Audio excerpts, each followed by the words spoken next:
comes one right now. Sorry to hear that.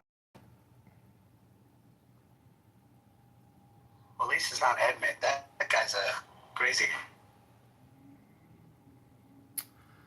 Say what you want to say about Edmund being crazy, but he's not gay.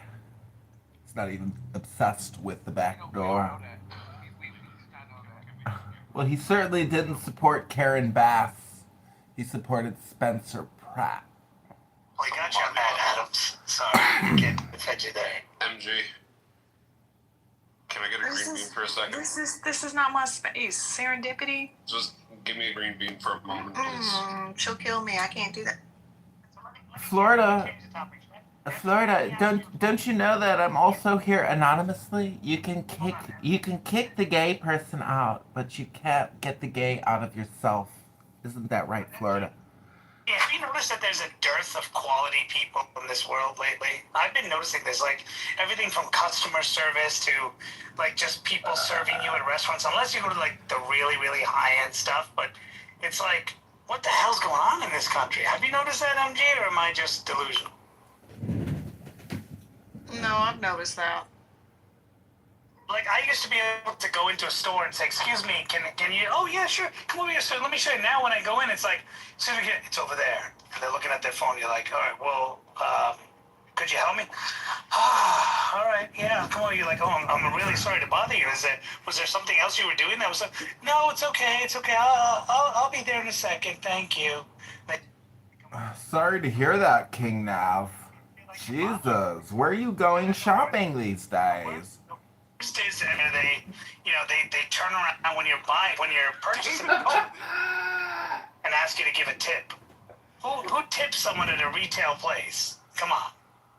It's to improve performance and service. It's an acronym. Come on, dude. To be anti-tipping is to be anti-American. This isn't Europe. This isn't anywhere else in the world. You got to tip. Come on. Well, look, I'm all about the tip, especially the one that won the Knicks championship. That's right. Let's go. Go dances for Muslim men for tips. So this is a topic that affects me. Claudia, when you went to Iran to your history revisionist conference, did you tip the racist anti-Semite who put on your neo-Nazi organization seminar? I don't speak about that, Alistair. Well, I had to call the Department of Homeland Security to make sure that you're on their watch list, so just wanted to FYI. Well, one of the people they did get a visit from the FBI. Yes. Well, I was not one of those people, but yes. Who did? This is none of your business, David. Yeah, but you're making it public, so... Robert Taylor in San Diego, Nora Bandura's ex-fiance, who went to Iran here with Cadillo.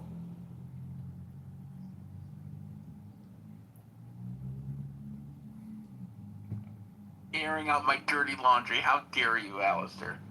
Yeah, watch them underwear with them skid marks go. How could you, Goo? Aren't you putting yourself at risk traveling to Iran to go to a terrorist training camp? Aren't you worried that the FBI are going to show up at your front door? That's crazy. That's crazy how this guy remembered that, because I mentioned that in passing and somehow he fucking remembered. Well, because it was recorded. Oh, of course. You never know when Edmund is fucking listening. Yeah. Well, definitely wouldn't go over there now, but yeah. That was an interesting event. Definitely gained some life experience going there. Did you get laid?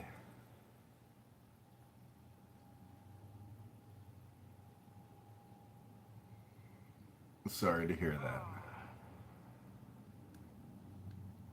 Well, good. The last time you had a girlfriend, what was she? Invisible. Ethnicity-wise? Yes, and religion. She was like Puerto Rican and something else. Yeah.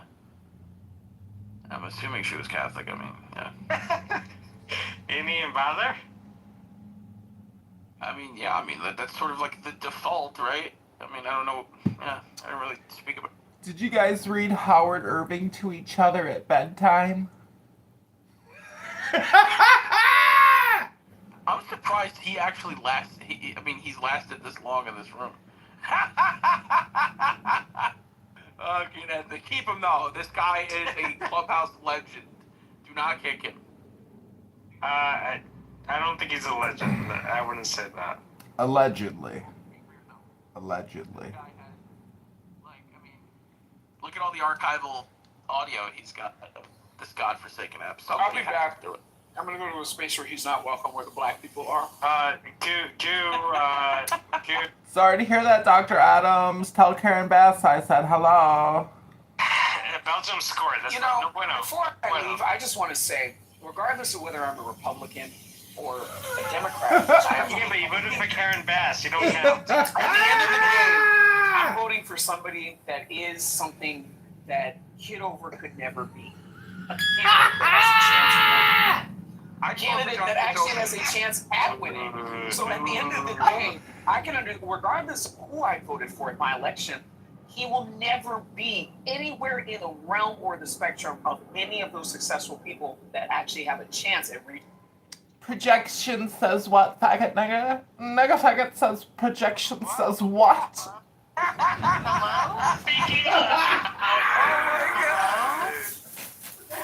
You can't say that. You Don't can't do say that. I just said it. Yeah, you should apologize. Just remove him.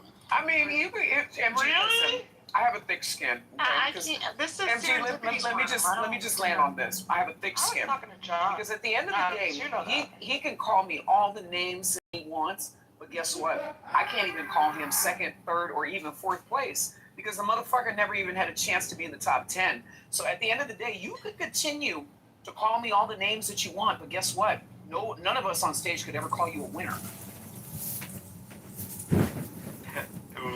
Well, I want to take back the N-word. I just want to call you a faggot.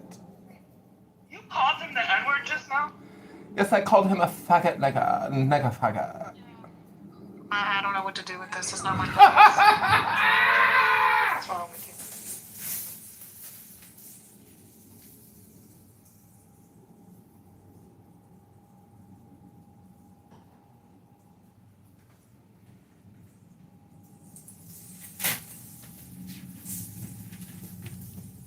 Well, depending on your diet, you can still see the skin.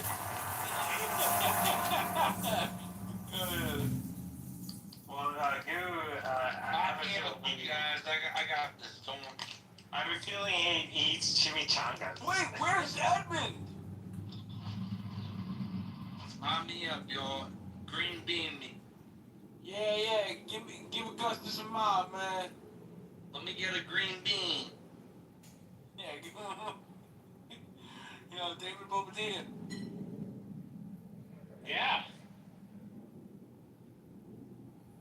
Yo, Augustus. This guy, David Bobadilla, was talking a lot of shit in the other room about you. It's okay. I'll be the host of this soon, and I'll take care of all that. Augustus is my good friend. I like it. Yeah, but you were talking a lot of shit. What do you mean, dude? You're not. See, this is what good does. Okay, He tries.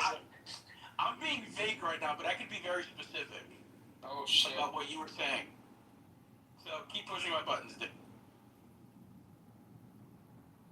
It's No, okay. shut up, shut up, because- Let me get the green bean. I'll take care of it. I'll take care of He it. shut up because he knows that I was there and I was listening.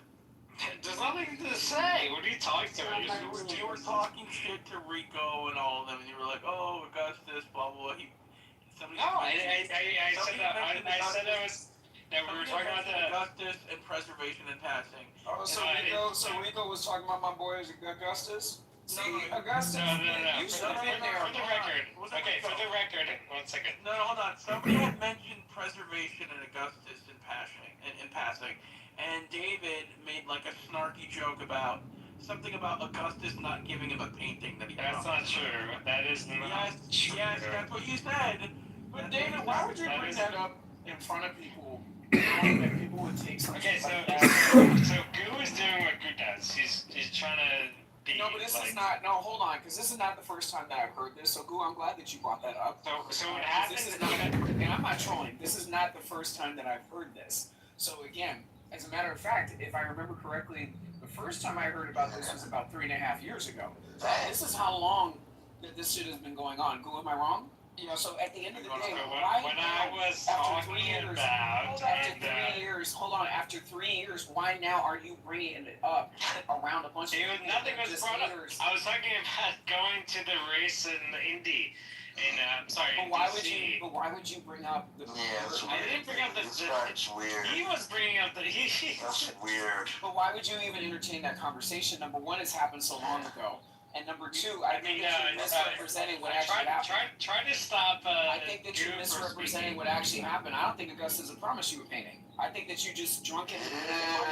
Okay, and then you try to run some errands because you were confused. Augustus is my Because friend. you were confused. Okay, well then why would you be talking about him like that? Knowing that, again, as long as you have been bringing this up, as long as you have been bringing this up, which I have been bringing this up. As long as you've been bringing this up, you know that people in response have had negative things to say about Augustus. I have nothing negative to say about Augustus. Okay, but you know that bringing it up, it's going to incite other people to say negative things about Augustus. Well, what happened? Because that's all they've been doing since you brought it up 3 years ago. This is the whole point. No, I brought up going to the IndyCar race. I don't know. I feel like maybe you should take a look at And everyone else was like I think that you should maybe take a look at your drinking, because obviously it's not only clouding your judgment, but also your loyalty. My loyalty is very pronounced. And I guess since I'm not trolling, that's literally, this is not the first time that I've heard that shit. No, I love Augustus. Augustus is my boy. Then why do you keep repeating this shit? Again, it's not me. It's your friend Goo that's trying to antagonize. No. He only brought up the fact that you're still talking about this shit how many years later? I'm not talking about anything, guy. We still don't know the real story because you're always drunk. For the Because record, you're always drunk. We don't know what happened between you and Augustus. As a matter of fact, I think Augustus helped you. I think Augustus helped you, and you continue to repeat that story without the context. And again, I don't think you even remember the context because you're always so drunk. I think you should just stop talking about it altogether. So for the record, we were talking about going to the race in Washington D.C. and I said, yeah, I invited my boy Augustus as well to come to the race, and that's when the conversation was at. That's all I said. So if Goo is trying to, I don't know what Goo is trying to do, but he's with all due respect to Goo, he's throwing a bomb in the middle of something to make it bigger than it is. David, this has nothing to do with Goo. What did I tell you the last time you brought this shit up, David? Because this is not the first time that we've had this conversation. It's not. So again, what did I tell you the last time? If you have an issue with whatever it is that you and Augustus were discussing, I don't have any issues with Augustus. Then why are you still talking about it? So then why are you still talking about it? I'm not talking about anything. Other people, for some reason, like to bring up different topics. Not me.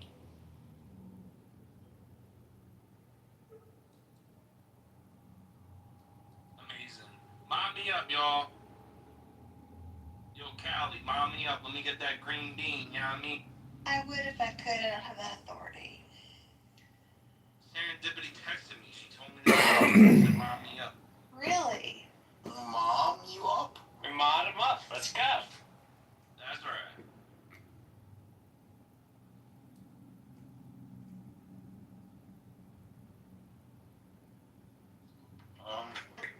Anyway, I just wanted to say hello and introduce myself. My name is Sam. Thank you. Optics, Sam. Amazing. Yeah, nah, so this is the truth. You guys want to know the real story coming from me? You want to know forbidden knowledge, yes or no? Yes, sir. me hear it. I want to hear somebody say. Yeah, Let me get that forbidden knowledge. We want to Let's know. hear that forbidden knowledge, Augustus. All right, so this is the real deal information that's been censored on Clubhouse multiple times due to its profound nature.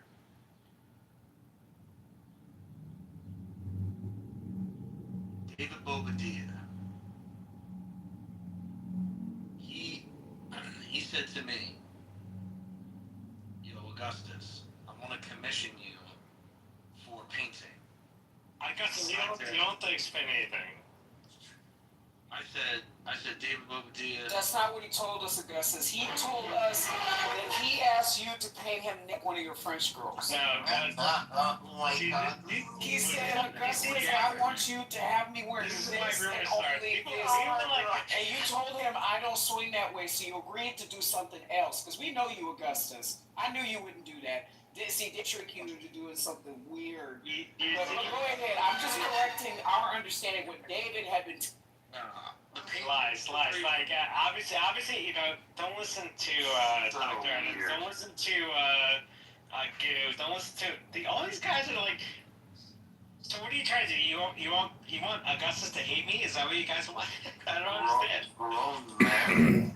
And No, I'm never gonna hate David Bobadilla. Yeah, Augustus is one of my good friends. Like. David Bobadilla and I could do no wrong. When Adams is saying you were gonna post, one mic on me. Alright, go ahead. One mic on me, Sam. Yo, that's right, buddy. Gotcha. Hello? Word. Hello. Amazing. So,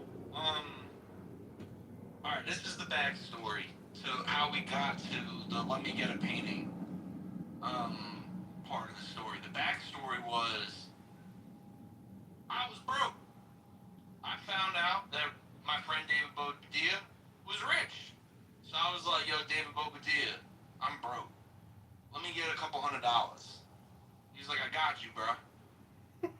And then I did it again. And he's like, I got you again. You know what, man? I feel like I owe this guy something. So when he asked me to paint him a picture, which, mind you, my paintings go for $10,000, I said, you know, my paintings, they go for $10,000. For you, I do it for $5,000. He was like, that's a little steep. He was like, I'll throw you another $250. I was like, you know what? Deal. So I ended up painting this picture that took me 10,000 hours. Mind you, if I was getting paid $1 an hour, you know, I would have only made $10,000.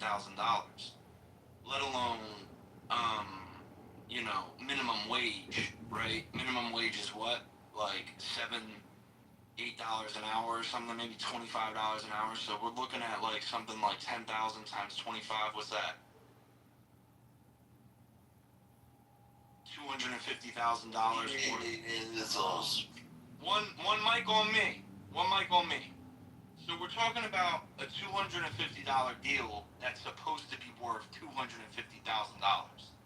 So I took my time. Chicago mayoral I said, candidate "Listen, John Kitover. I'll get you the This is a painting, I'll get you the podcast I'm painting. on. Go to Chicago Mayor Vote. I'm doing something amazing. In the meantime, you know, we can go party, we can have a good time, you know, it's all good, you know, we're friends. And at the end of the day, I'm sitting on a $250,000 asset you're getting for $250. So,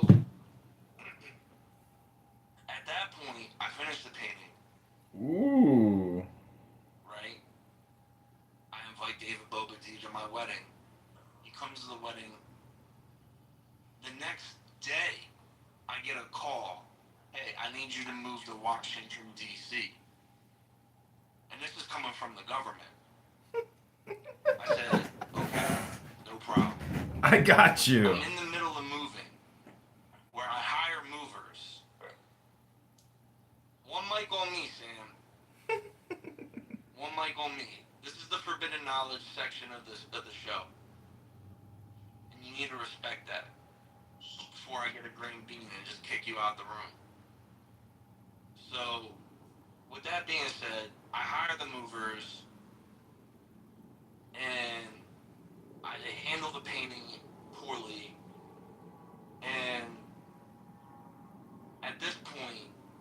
you know what, David? The painting is the move. So, I've lost now $250 asset. He's lost a $250 investment. At the end of the day, we're still friends. At the end of the day, Yeah, but the thing is, though, Augustus, is that he didn't mention that part. He was portraying it as if you like completely like ghosted him and just never fulfilled. No, that's not true. That's not true. Yes, you did, motherfucker. No, I did not. Augustus, and in all fairness, and Augustus, listen, you could always rely on me to be reasonable and to tell you what's up. Okay, the impression that we all got based on the story that told is that he paid you for a painting and you go. No, that's not true. Yes. First of all, Take Jazzy into the room because Jazzy heard the same. First of all, I never. I'm gonna text her. I'm gonna bring her in here. Yeah, you can bring her in here. Because again, you were saying the same thing to Jazzy, and even Jazzy told you to stop lying on him. It's not true. You guys are just lying for no reason. Why are you doing that? Wrong? That's not Bro, you're not wrong. He said the way he told the story was that like Augustus completely like ghosted him. That is not true. And That is not true. he never did the painting and never finished. Either he never did the painting or never finished it. That's what he was saying. True. And he ghosted you. Okay. For the record, there's been multiple people for some reason who had to interject themselves into the situation. No, you inserted us into the I situation. know. I never did. Hold That's on. not true. Okay, I'll tell you how long ago this was. Diego, Lou, myself, Prince, and I believe it was Rabbi and Bobadilla were all in a room where he was bitching and moaning about this painting. I was not bitching and moaning. That is this was not when Diego. true. This was when Diego. Am I wrong? This was when Diego and Nora were openly speaking on this app. This is how long he's been carrying this lie. That is not making true. Making it seem like you did some good nigga shit. There has been other people on this app who for some reason feel like they made it interject seem based on the painting. Adams, Okay, for the their stories align.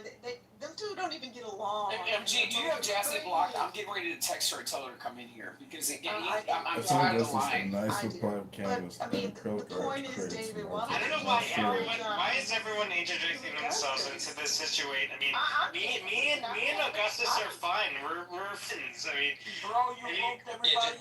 Didn't you go to his wedding? Yes, I did go to his wedding, yeah. And I don't, the painting is cool, but it doesn't matter to me. I mean, eventually, like, if Augustus wants to make me a painting, I love him even more for that. You know how you know we're But it doesn't matter to me. You know how you know we're telling the truth? David Bobadilla is breaking character. I mean, I remember after the wedding, I went to the casino, blew a bunch of money. David Bobadilla was there. That's probably true. He probably could have got his $250 back then, but I mean. Yeah, but I don't want anything from Augustus. Augustus is like he's my close friend, and I don't care about anything else. That's all. Well, I mean, you shouldn't, because at the end of the day, you're the fool and the reason why this shit happened. I just want the record to show. Like I wasn't. I won't name names, but there was some other guy that brought up the painting. Hold on. Excuse me. When you go and buy an asset like that, okay, the first thing that you should have done is you should have had him give you an invoice, and you should have sent that shit to the insurance company and made sure that it was, especially considering the fact that you guys do not live near each other and you knew that to depend on shipping to get your product from one point A to point B. The second thing is the fact that he took his time to make you a painting like that. Okay, and then you turn it around and you twist it on Clubhouse as though he did some hood nigga shit and did some services. That is not Hold on. You prepaid for services that you did not receive. That is not what happened. Okay, what had happened was he made you to paint him. And Augustus, I want to ask you, how long from the time that you completed the painting and he was aware that the painting was done, and till the time that you attempted to move the painting and the painting was damaged? Augustus, you don't have to answer it. How long was that, Augustus? You don't have to answer that question. I finished it in Old City. So, I moved to DC from Old City. I started it in South Philly. So, it must have been, less than a year. So he had several months and a reasonable amount of time from the time that he was notified that you had finished the painting for him to make arrangements to have the painting moved to where he is before the painting was damaged. Is that what you're telling me, Augustus? I mean, that's what, you know. Well, but for a man of means like David, I mean, David talks some cash money shit. So I'm pretty sure that David could have put together a moving company in less than a year. Because it sounds like it was almost a year that you had told him that that painting was ready and that it was up in your house before it was damaged. It was a year. Certainly, he could have moved the painting. The other thing, Augustus, is you should actually be invoicing him.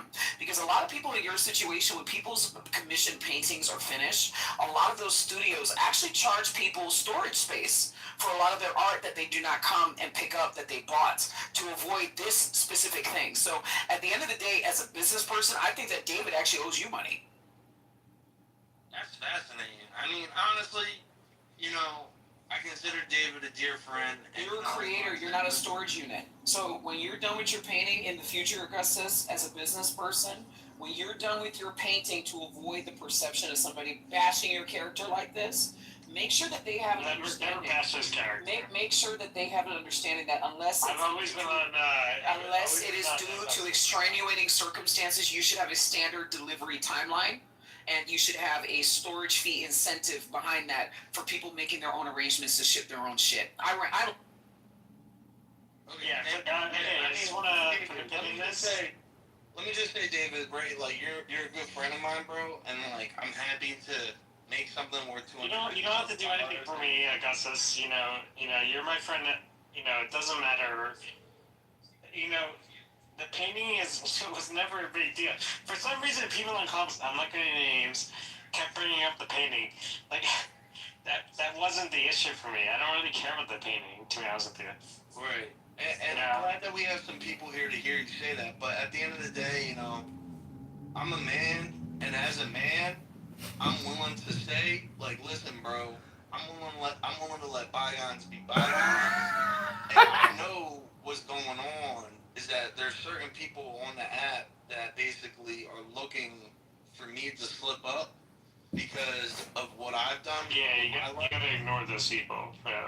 Yeah, I mean, like, I went from basically having, you know, a psychological breakdown to having a psychological breakthrough on this app, right? And people were there and witnessed, you know, when I tried to kill myself on this app, and had a YouTube, I want you to know I'm a journalist, and no one is saying anything. This is about a journey of discovery and health.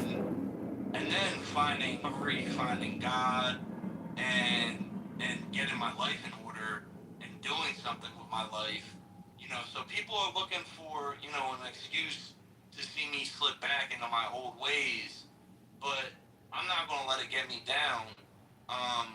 You know, and at the end of the day, it's a fucking $250 thing. If people are tripping over $250, they gotta go back on food stamps, right? So, you know, they can go get their government benefits from, you know, Biden. We're in a Trump era. We don't do that around here where we're tripping over $250. That's right. So, I think more importantly, whenever you give money to anybody on the internet, you should just accept that the money that you've given to somebody on the internet is a gift that's been given to a friend, and let it go. If it didn't come with an invoice and a receipt, it's money that you gave to a friend, and maybe that friend gives you something, and maybe that friend gives you something, but it really doesn't matter.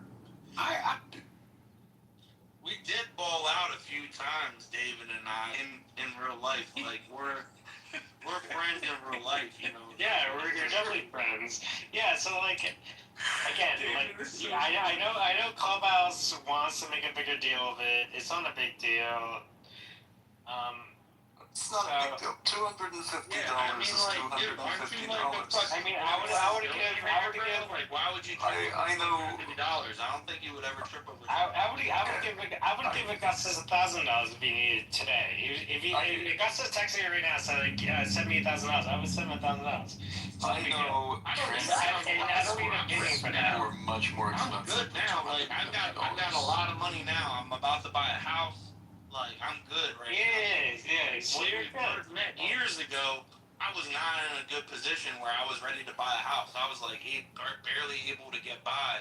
I wanted to kill myself. Like, I hated my life, bro. Like, I had a fucked up relationship. I had a fucked up lifestyle. I was just not in the right. I wasn't a man, right? I'm a man now, and as a man now, you know, I'm willing to let bygones be bygones and move past this situation. And, you know, it's not that big of a deal. Um, and, you know, if I could ever make up for it or send you money to make your life, I don't need I'm happy anything. to do that. I don't need anything, Augustus. You know that. I know you don't, but I just wanted to say that in front of people that might want to hear something like that come from me, because they might perceive me as somebody who's just a scammer. And No, definitely not a scammer. Like, you know, all you have to do is like come to the IndyCar race in DC as my guest, and that's all that matters. So Augustus, are you gonna be in Philly anytime soon? Because I'm coming there tomorrow. Nah, I'm not actually. But Sorry, my phone died. King, you should come to the race in DC. When is it? August something. August something? Yeah, I'll put that on my calendar. Hold on, I'm looking through to see something on my calendar. Hold on. Just type in IndyCar race in DC. All right. So I'm just gonna say this, Augustus. I'm glad that you and David squashed it. Dude, there's nothing to be squashed. We're friends from the very beginning. It's you guys are the ones that are trying to drive away for some reason. I'm glad that y'all squashed it. We were always friends. David, hear me clearly, okay? You ever do this shit to me, I'm gonna come after your ass, okay? Because I don't like the way you played in his face like that. I never did anything negative towards Augustus. Y'all can squash it, but the way that you moved in this situation, you guys can make things up, but I've never done anything. The way you moved in this situation, I'm looking at you sideways. Still cool with you, but I'm looking at you sideways. If Joe Schmo is making things up in a room that never happened, I mean, that has nothing to do with So now you're calling me a liar? Augustus? Wait, So now you're calling me a liar? What does Joe have to do with this? He's been sitting in bottom right for a while. Yeah, well, but I just sent Brigham an email, and he's going to send me $1,000 for future service that I'm not going to provide. Augustus? Yeah, $1,000. I just want to tell you. You're back. Serendipity, mind me up. I just want to tell you, I'm so proud of you. We all love Augustus. I'm so proud of where you've been and where you've come. Thank you.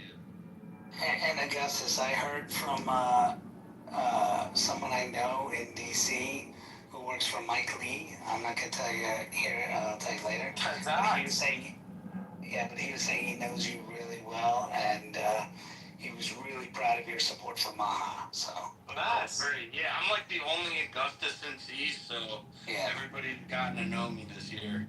yeah, and he says you're, I think your wife, but he says the girl he's with is great. That's what My wife is a beast. She had Secret Service pick her up today.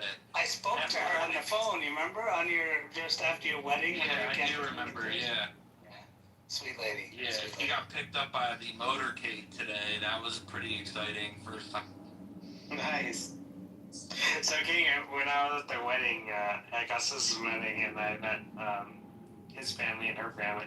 Like, everyone was so nice. Everyone was so You guys get invited and I didn't get invited? I'm very upset. Sorry. No, I'm just kidding. All good, dude. But yeah, there was, everyone was like, top notch, like really good people, you know? It's very rare. Like, I've been to many weddings, and there's a lot of people that I hate having conversations with, but this wedding, everyone was awesome. Yeah, it was a big wedding for sure. I mean, it wasn't like a big wedding where I had like 300 people, but I had like close to 200 people, and I spent like a fortune on it. So I'm glad you came. I'm glad you had a good time. and I'm glad you got to meet my family. They're all good people, and my wife, she's amazing. She's next level, dude. So it's really cool you got to meet her. But yeah, no, like the stuff she's doing now is crazy. It's just next level, man. Like, I'm so proud of her. And you know, if I never had that breakdown and then find recovery and like get my life together, I would have never met her. And yeah, she's Italian. We had like a big Italian wedding. It was a good time. You know, it's like what happened with Jesus, right? It's like the more you fall down, the more you can come back up. Right. You know, This sometimes fucking guy is so fucking stupid. Yeah, exactly. You have to, go to the depths. And, I remember Augustus's I'm not sure. first pitch to me about, hey Naveen, I can make you shirts. I can make you shirts for your company. I was like, really? Yeah, I got that. I was like, all right, sure. And then I actually connected you, if you remember, to the guy who was ousted from the Republican Party in Long Island to make shirts for him. I don't know if that ever worked, but but I did connect you to him. Yeah, I did. Oh wow, thanks, Nap. Thanks for the referral to a guy that never bought fucking t-shirts, you fucking We stugats. put this whole painting thing on ice for now. Yeah, dude, like, I don't know why people on this app are trying to, like, throw a wedge saying, like, what about this? What about, like, dude, I did it because I wanted to do it. I guess that's, What happened? You know, What is the issue? there's no issue. Here we go again. I'm not gonna The figure it allegation is that I scammed David out of money for painting. out. Which he didn't. He didn't scam me out of Look, money. I'll tell you guys, whenever these issues happen, I always blame Ann, because Ann, is always there. So just get used to blaming Ann, okay, and you'll be good to go. But don't worry, okay? I That's just the way blame to do it.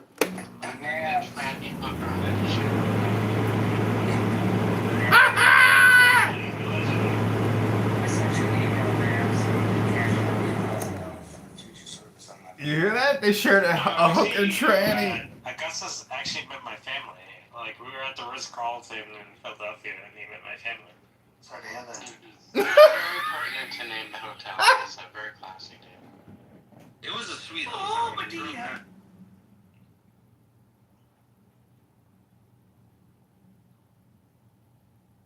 Yeah, no, it was a good time. Yeah, but Augustus, you don't have to give me anything. Everyone, as much as they want to say, like, what about this, what about that? Your friendship is enough. And David, if you need a Motel 6 points, I can spare some for you. Augustus, I'm working on this NCIS bid, so if I win that, I'll be coming down to DC often. DC area often, so we'll definitely meet. What agency is that with? NCIS? Oh, okay. Wait, is it a TV show? Yeah, I mean, it's a real agency. Yeah. Who's Naval the head crime. of that? Naval crime, and it's at Quantico. They're in Quantico, but, Seriously, they are. Check it out. NCIS Quantico. And you'll see. I guess I believe you. I don't know. Yeah, Google it. You'll see it. So they do a lot of, they do a lot of the investigative services, but it's not broken down the way the TV show does. King, we're losing. USA. Oh, okay. Yeah. Oh. Yeah, they have a few rooms they're talking about it live if anyone wants to go talk about the world's pound. Is the red card guy? Trump Guys, called. if we can handle a 60-second update. Trump called the 45 minutes. Trump called the president of FIFA, and they rescinded the red card, so he's playing. Is he playing good? Well, I mean, Same thing.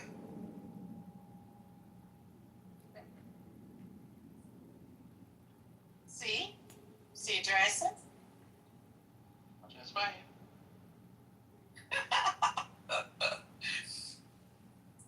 Oh my god. I'm so excited. ISIS Since David didn't take my Motel 6 points, do you want my Motel 6 points? I do. I like Motel 6. I mean, I have a bunch of Mario points. I have 1.6 million Mario points. David has like a specific version of the Tourette syndrome where he like attempts to lord over his parents' money over to other people in a way that is like people who I know who have money or are classy would never do that kind of stuff. It's very odd. It's not your most becoming quality. Roast. Well, you know, what I do on here is not what I do in person, with all due respect. That's fair. Mm-hmm. Yeah, in real life, you're worse. Like the last time I went to, so I had a meet up with some friends at the bar at Tiffany's, and and we didn't talk about Clubhouse at all. Oh my gosh.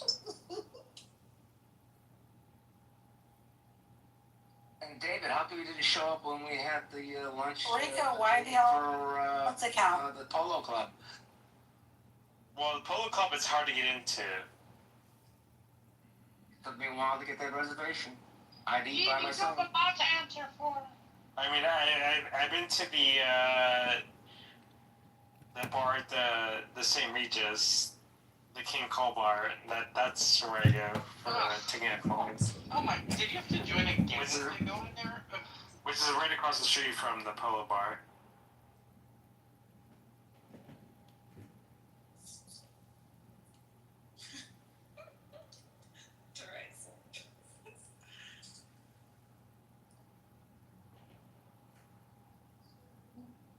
ब्रह्मविद्यायां योगशास्त्रे I think that's what they call a pretentious tick. ब्रह्मविद्यायां योगशास्त्रे Do you need to borrow $20? श्रीकृष्णार्जुनसंवादे No problem. I'll bring it कर्मसन्न्यासयोगो up. नाम कर्मसन्न्यासयोगो नाम पञ्चमोऽध्यायः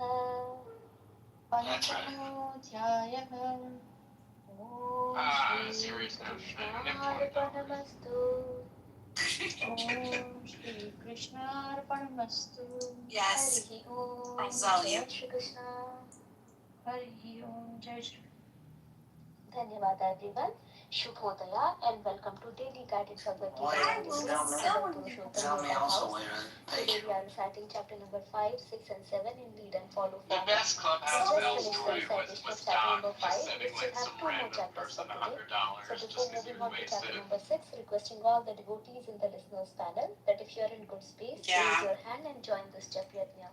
For any reason, if you He was cannot like in join the us same in the mood speakers that panel today, he's have a in soft when you just copy start or a hard shooting copy of guns Bhagavad Gita in randomly. front of you and chant along with us.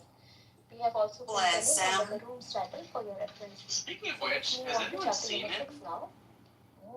I've not seen. Somebody mentioned him earlier, and I think it was. He's back. Going to, he's in one of the rooms अथ today. षष्ठोऽध्यायः No, it's okay, he's back. Just knowing he's alive is enough. That's okay. षष्ठोऽध्यायः I would be sad if he meant, a bad fate, but I don't. Not good, but just knowing he hasn't. आत्मसंयमयोगः श्रीभगवानुवाच श्रीभगवानुवाच अनाश्रितः कर्मफलम्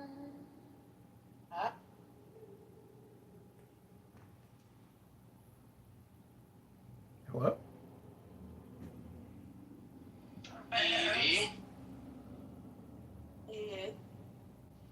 Have you watched it yet? I'm about to finish it. Just finish it. Okay, and you haven't taken any, sleeping medication, have you?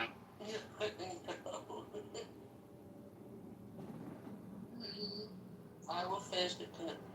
Liz didn't show up either, which is unlike her. She's all, yeah. So Tiffany and I were just waiting for a while, and then we presumed the worst, and we were calling every hospital in Florida, God forbid anything happened to Edie, she wouldn't be with us, and then. I never think I got one text from you guys except the original. I was gonna watch it.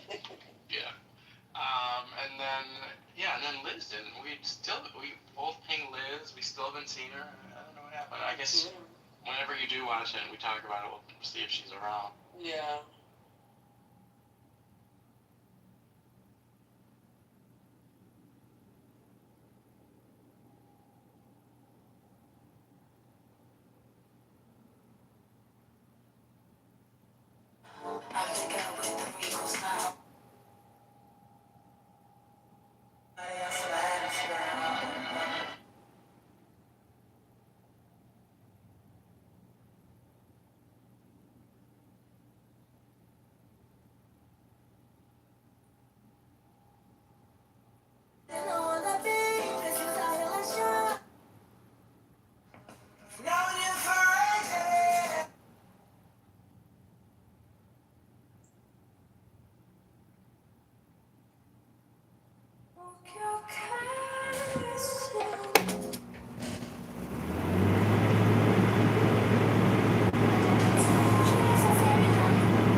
Did y'all actually talk about it?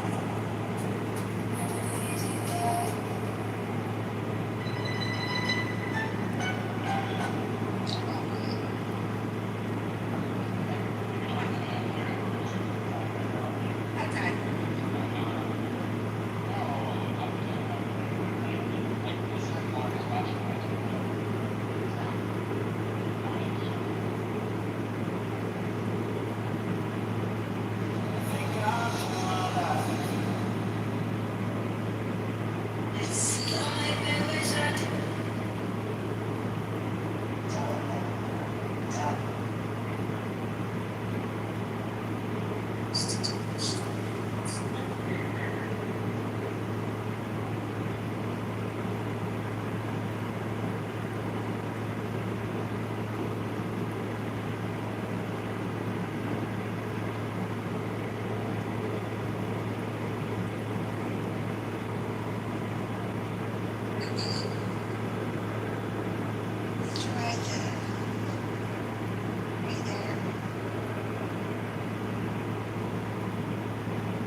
Yeah.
It's really, really significantly improved. So also, I think it's, I think I'm at the point where I don't have to like really try to strong arm everyone and play the test on perfect because I think mobile is a pretty good. And like the reconnection disconnection issue should be solved. So I really feel pretty real.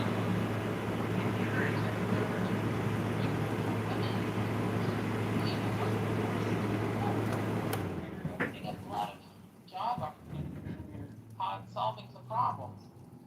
So Or they just deleted the great replacement theory. I think you're giving him a little too much credit.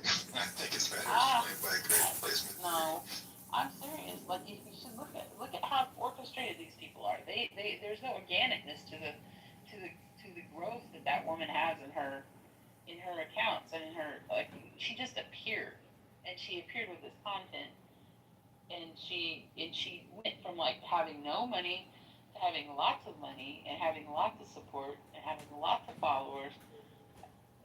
No, there's something going on there. It's not. It wasn't organic. She was too big, too fast. That's all I'm saying. Which woman? Savannah Stone. I don't know. I thought you were talking about just the federal government like immigration policy broadly. No, there's this group of women who have become huge, like they're on fire, for the traditional wife. Are they Christians? Do they also come with religion? Because that could be like one of the motivating. I don't know. I mean, she does, I think, but it's not real religion. It's that's like what Donald Trump has. It's not real Christianity. It's that politicized. You said Turning Point. Was that the Charlie Kirk thing? Yeah, it was the Charlie Kirk conference that they asked her to speak at that thing, but that's how she hit my radar, is because they hosted that in Texas, in San Antonio, actually. So that's how it hit. Dude, how old is she? Like 12 years old? Did you see the girl? Oh gosh, I did. She's like 12 years. What are these Insta freaking twerkers? I don't know. You just told me. I looked. She looks like one of these Insta twerkers. Oh my gosh. Yeah. too rich, too quick is right. With a fucking fake blue lenses.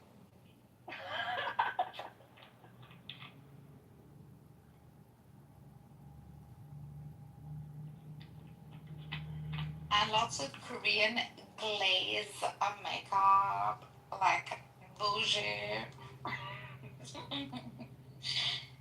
I live with so much plastic around me. It's like my world is the Barbie girl world. And Savannah is just one such product of it. Yes. I'm a Barbie girl. In a Barbie world. Wrapped in plastic. It's plastic.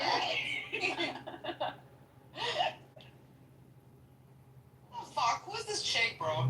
Who is she to come and like talk about do not vote, do not freaking work, as if she's worked a day in her life? Oh, you have to listen to her justification for it. She says that the femininity of women is attacked by voting.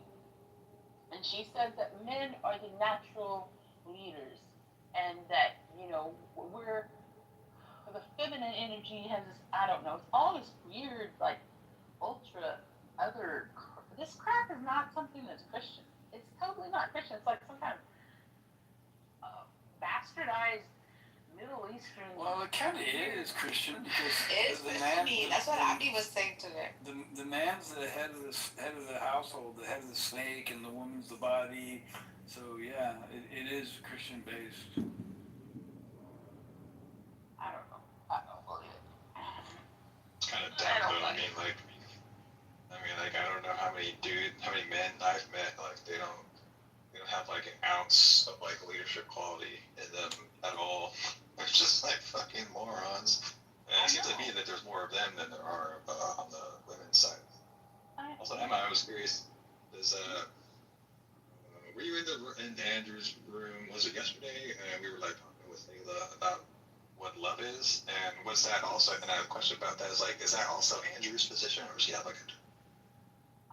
I don't know. I didn't hear Andrew voice his opinion on that position. I mean, like, the first, like, when you were talking about the first time you went into his room, you were having the convo with Andrew about that. Was it the same, or? Well, there was a Muslim guy in there, and they were attacking him. And I said something, and then Andrew, somehow they got on this, and they said, "Well, God is love." They said that whole phrase, and that's like my kryptonite. I like hate when people say that stuff.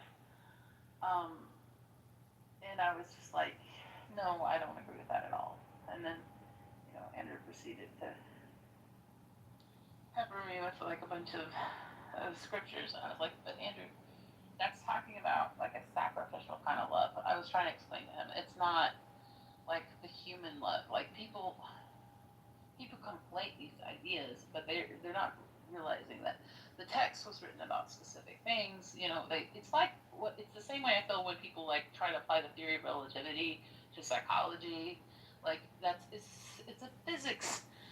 It's a physics problem. It's not meant for that. Like I understand that this kind of can be applied in other ways, but it's that's not how it's meant to be. And like it's if you want to make that connection on your own separately and write a paper about it and get it published, that's fine. But don't give that to someone else. Don't attribute that application to another person, especially not God, in my opinion. But that's just my opinion. I mean, that's the thing about religion, though. Like, you can literally just interpret it any way you want. Everyone has a different interpretation of it, and no one can actually say that the way they interpret it is definitively wrong. So it's always going to be that way. Oh, maybe it's always going to be that way, but like,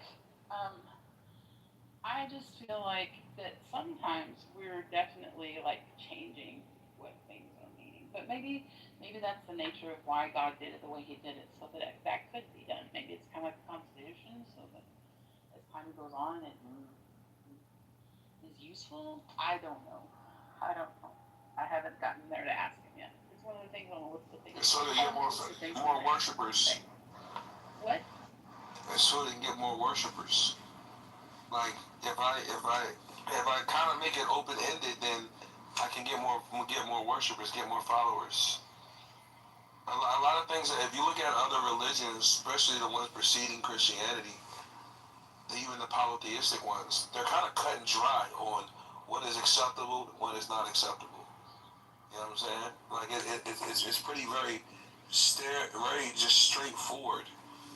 And the thing about Christianity is you could just throw it up to interpretation. So that means that it's more open to a lot of people because people can just perceive it a certain way to make themselves feel better. Like if people actually took the Bible for what it is, very cut and dry, there wouldn't be a lot of Christians. A lot of people would be condemned for having kids out of wedlock. All the gays would be dead. You know what I'm saying? And there's plenty of gay people in church. There are very things that if you just look at the Bible for what it is in layman's terms that lay out very clear, concise ideologies for how God views certain things. Homosexuality is an abomination. They should be stoned. But they're not. And they worship God. And then somebody will come out of the woodworks and say, oh, well, you interpreted that verse wrong. And then because the Christianity needs more followers, right, because you can never have too many followers, somebody in the back of the room will say, yeah, I agree with you, yeah. Guess what? We just gained another follower. So that's how that is, you know what I'm saying? If you look at maybe Islam or something like that, those religions are a little bit more cut and dry. You know what I'm saying? If you're gay, you get stoned publicly.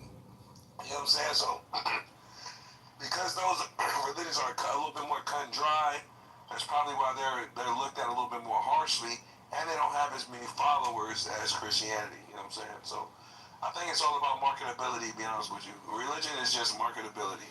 And the reason Christianity has done fared better than most religions is because it's more marketable, because you can really skew it any way you want to sell it to somebody.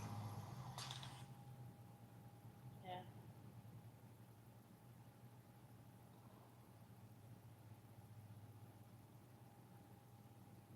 Yeah, it means when an answer becomes, when something becomes the answer for literally everything, then right away you should take that as a red flag. Like, this is already sus. There's this is like a clue is telling you that this is not true.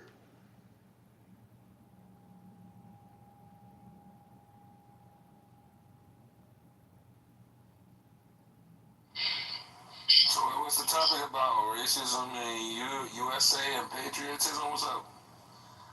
Who's that? I'm just trying to respond to the topic. I was trying to see what exactly is it referring to. I think that's That was when we got in here. I don't know what we're really talking about. I came in and I was chatting with my friends, but I don't know. We can talk about any of those things. They're all good topics.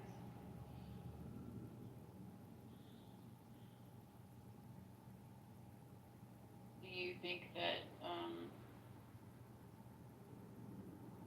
that patriotism is used as an excuse to hide racism? we don't push back against like the shit that comes out of MAGA's mouth, then yeah, patriotism, American patriotism just is racism. So, I mean, if we just let them say it, we don't push back, then that's what it is. I think people on the left and people on the right have very different ideas of what patriotism is. I think people that's more towards the left tend to believe that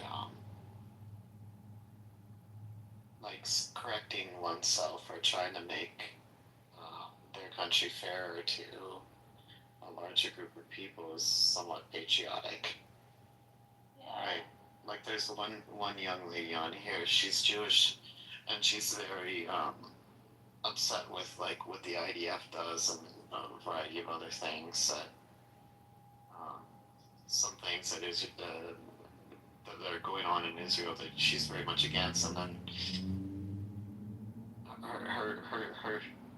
her sort of stance is that the way she feels is that self-correction or trying to make things better for everyone is a form of patriotism. But she gets a lot of slack from other people that call her, quote unquote, self-hating Jew or something like this. So, and they view people and the people on the right see her point of view as, shameful and not cool, right? So it depends how you view patriotism.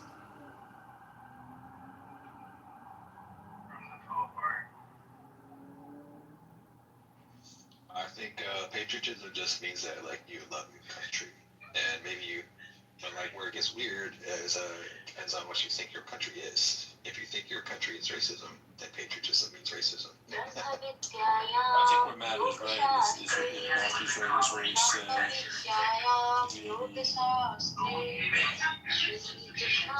idea that one wants to improve their country, that can be seen as patriotic.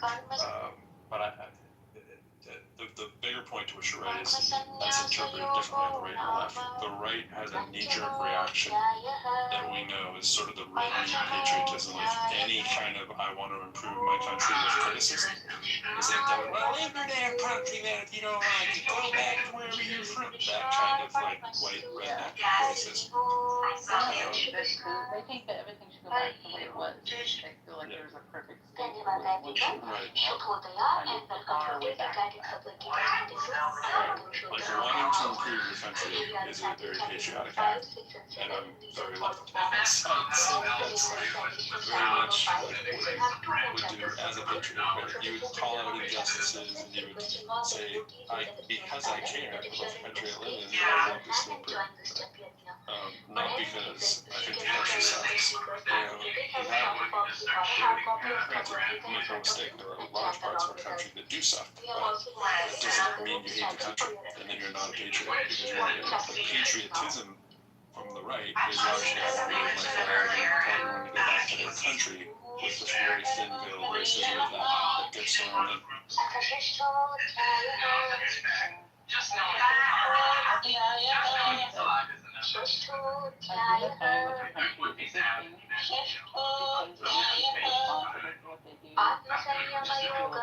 Like you have some degree of obligation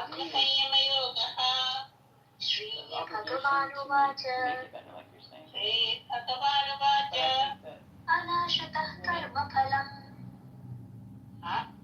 When it becomes a symbol of something that is dark inside of us, like with the hatred, just manifesting all the fears that people have about the future, and all the anger that people have about misused resources and things like that. I feel like that when it becomes like a magnifying glass for this sort of feeling and sentiment, it's hard to sort out. I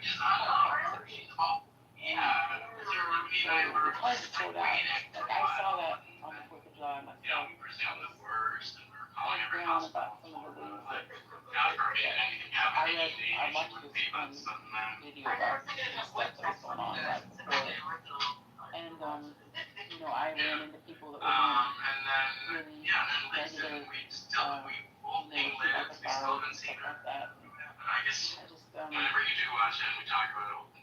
I don't know. I think that sometimes when you love your country, you have to say, okay, I love my country, but I hate this.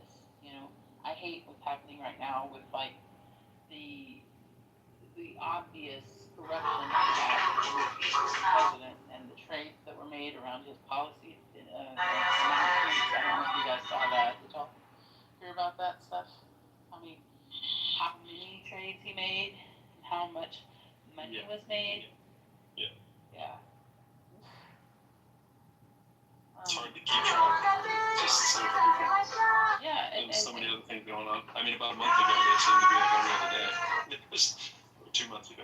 Well, they were supposed to have these people that watch like the trades and stuff.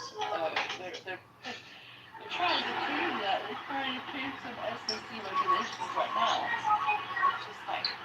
But it's hard when you get rid of the person the day before and then you make the transactions. Yeah. Yeah. But you're supposed to have 5 people on that committee at all times. And 3 of them only 3 can be from the same party. It's supposed to be.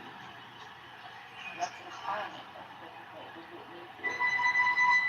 Which means a no 4 and 1 and no 5 and 0. Right?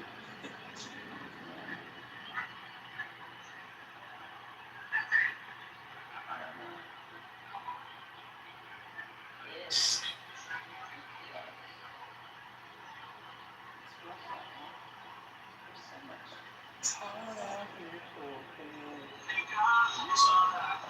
Oh, believe me, it could be a hell of a lot worse. Well, it can always be a lot worse. Yeah. It's all relative compared to where it was. Yeah, exactly. I mean, just, I love history, and human beings are completely insane. They'll see things. I remember one of the first books, like, ever remembering in my life, reading it. It was like, oh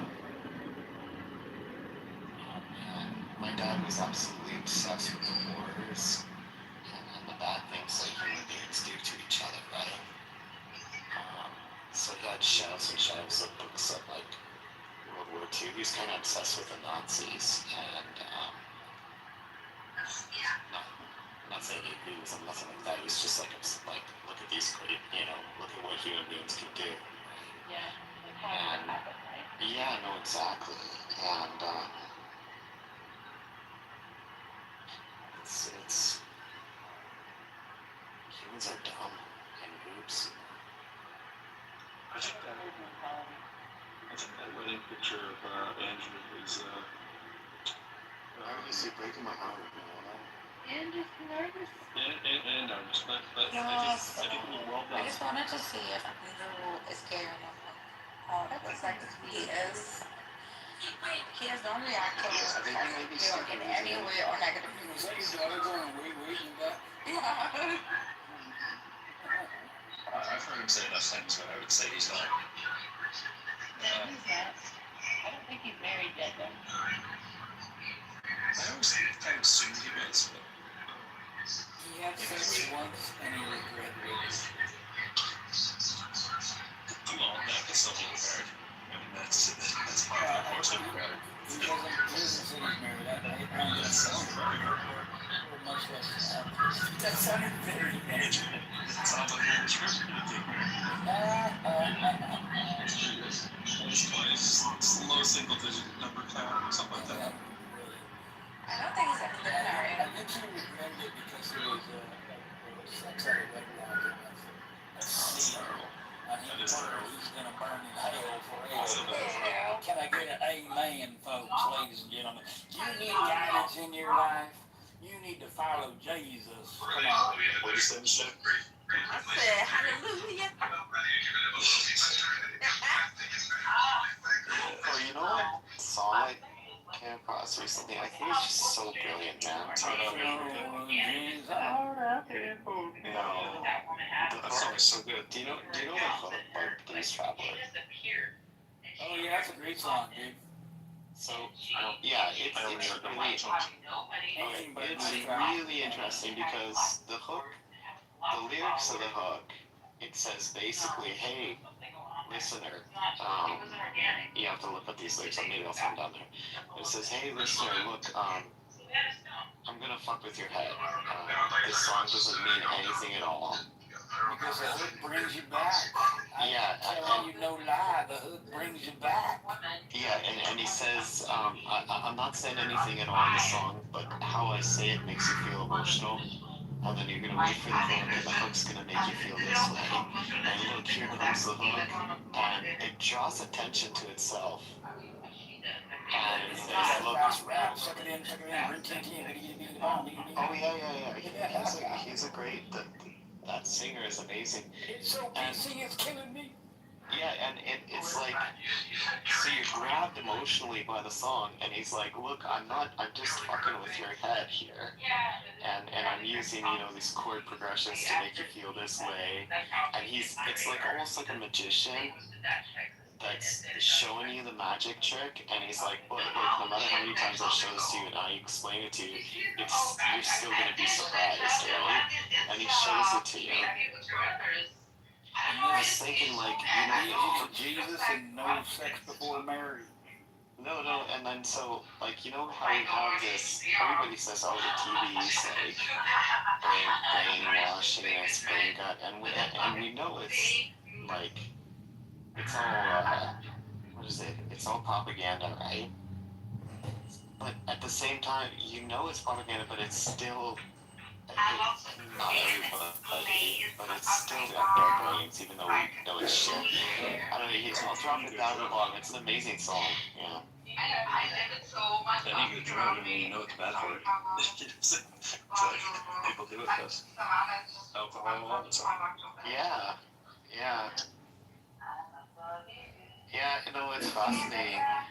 Because it's just like, look, here, I'm going to take control of your brain. This is how I'm going to do it. I'll explain to you how I do it. And I'm still going to get you.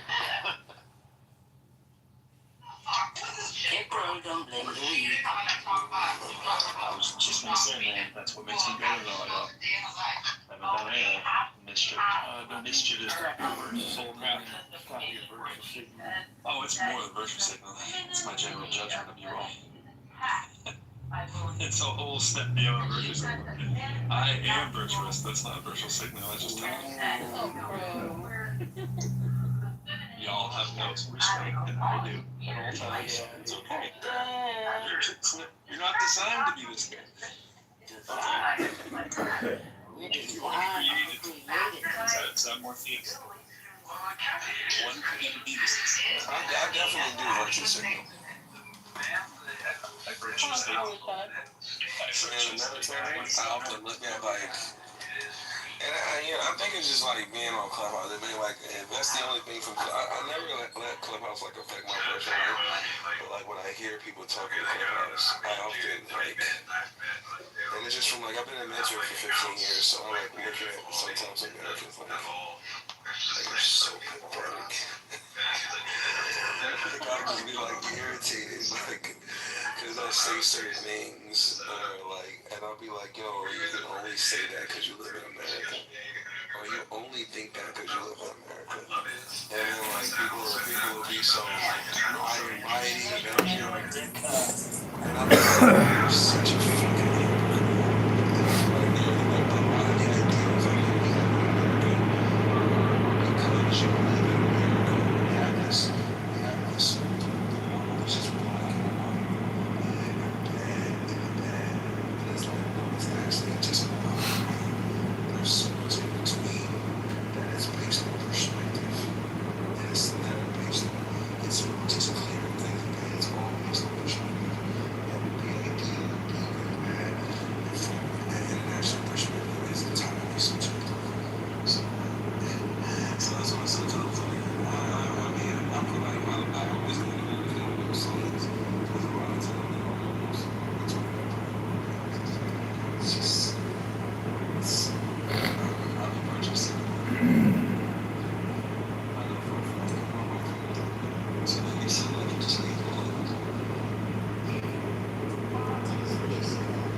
I don't know, maybe it's for like super hypocrisy. But that's like just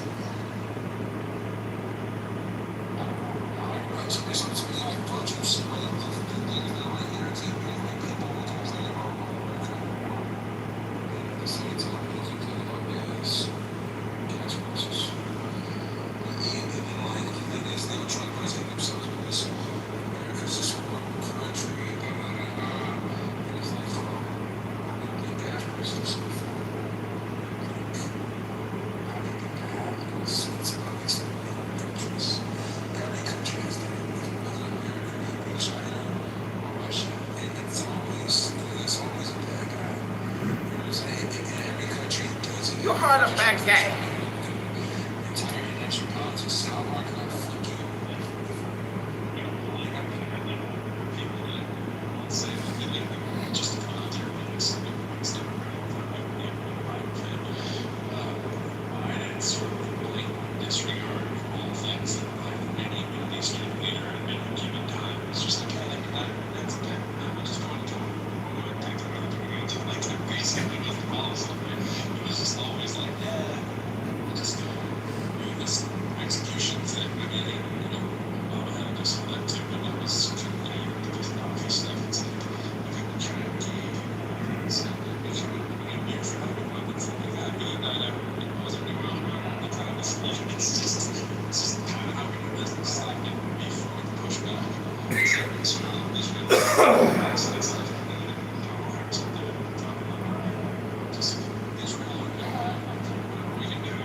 Hello?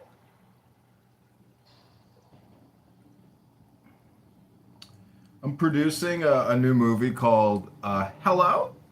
It's by Big Back Production Incorporated, produced by Dr. Adams.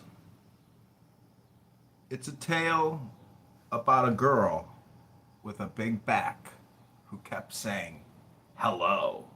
She wouldn't accept no for an answer. So she kept saying, hello? You used to be more creative. This is like the ChatGPT version of Jack Kitover. That's true. I could create an actual paragraph around my movie. Hello. Augustus created an infographic one day called Hello. I was like, holy shit. I was like, that's genius.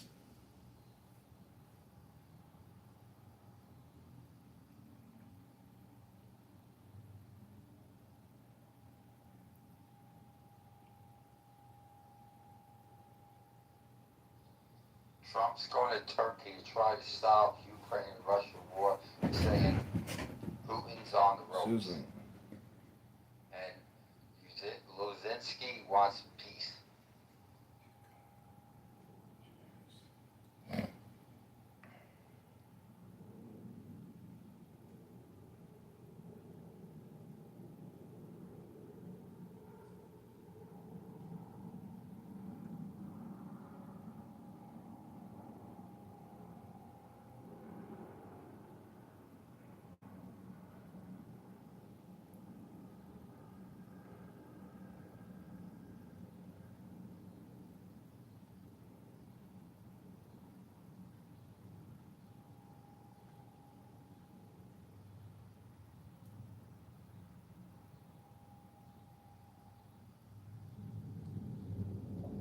next is the Charlie Kirk case, and the defense have one more sleeve. I gotta hear this.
Hello?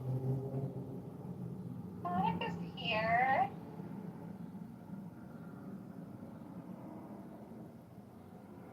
Monica. Hello? A curious girl named Jazzy wandered the bustling streets of Clown House each morning, her bright eyes scanning the faces of strangers as if searching for a hidden puzzle. Whenever anyone approached with a question on Clown House, be it a simple greeting or a request for directions, she would tilt her head slightly, flash a mischievous smile, and respond with the same two words in an unwavering rhythm. Hello? Hello? It wasn't rudeness or confusion that drove her, rather, it was her quiet rebellion against the world's expectations, a playful code that invited deeper conversations or left others bewildered. Over time, her peculiar habit drew a small circle of intrigued followers, turning ordinary encounters into enigmatic exchanges that lingered long after she waved goodbye and vanished around the next street corner on Clown House. Hello?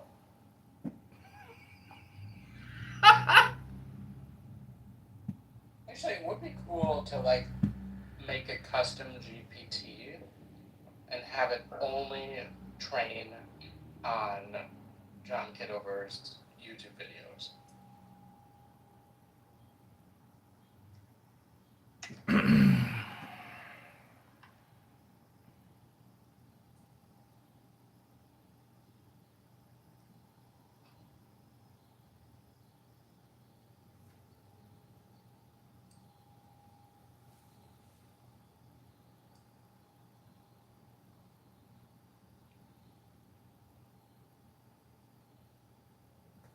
Well, there's great news. Graham Plattner has officially ended his campaign after a female caller let everyone know that he raped her.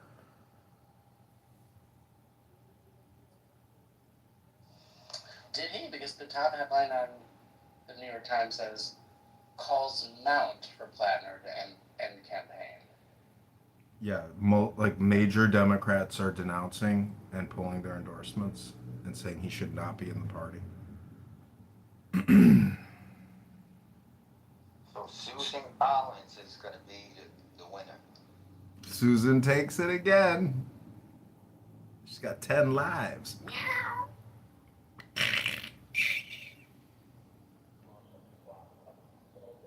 But she's not a true Republican. It doesn't matter as long as this guy's not in, because he's a fucking, piece of shit. And he's got Nazi tattoos and he rapes women and sexually, I don't know, whatever his communication was on Reddit. But either way, he's gone. He's done. This killed his campaign. He's done. I mean, he raped a woman. Raped her.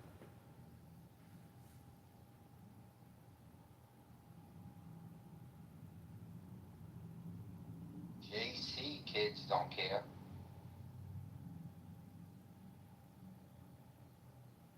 Bernie Sanders has pulled his endorsement.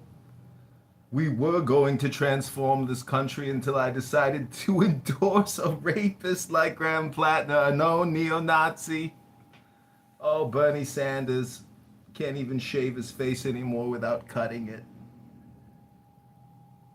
The pickle farmer. You agree with me, Free Palestine? Free Palestine! Arabi كيف حالك حبيبي? Habibi, your brother, how are you doing? Good? Everything is good, brother. I saw Palestine is going digital because they'll never have a country. They decided to create an online digital country. And it's so exciting. Oh, Yasmin is here. Hello, Yasmin. Bird honks. What's up? هلا حبيبتي ياسمين. I got it. What's up? How are you? What's up? How you doing? Hey, Yasmin. Hey. What's going on? Chilling like a villain 24. Yasmin, can you unblock me on Snapchat, please? Thank you. I cannot, unfortunately, at this time, but maybe you could try again at a later date.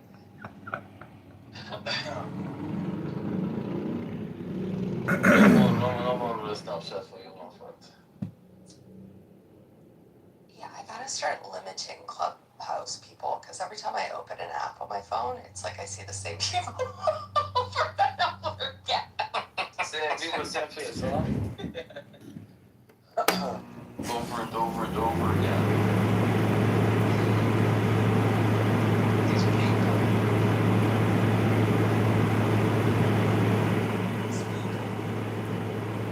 That's right.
I don't know.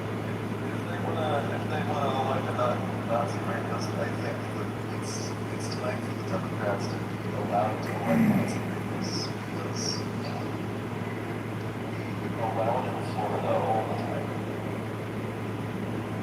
Right, we said themselves. It don't even matter. Fuck out of here.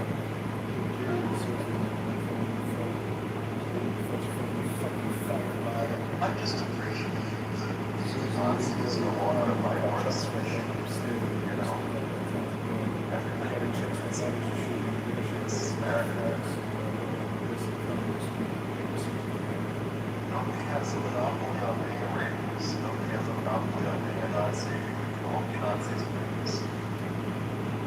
That's the beautiful thing about this country.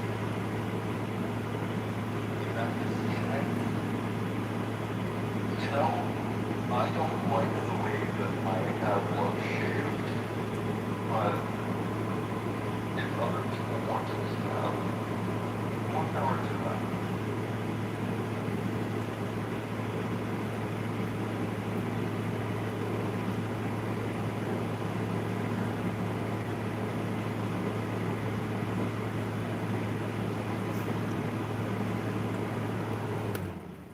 No, the game hasn't happened. I just gotta say that Clubhouse proves that people are gluttons for wasting time and repeating themselves as if they don't even know that they have said the same fucking thing 1,000 fucking times. What's wrong with people? Did they get kicked by a horse in the head? Hello?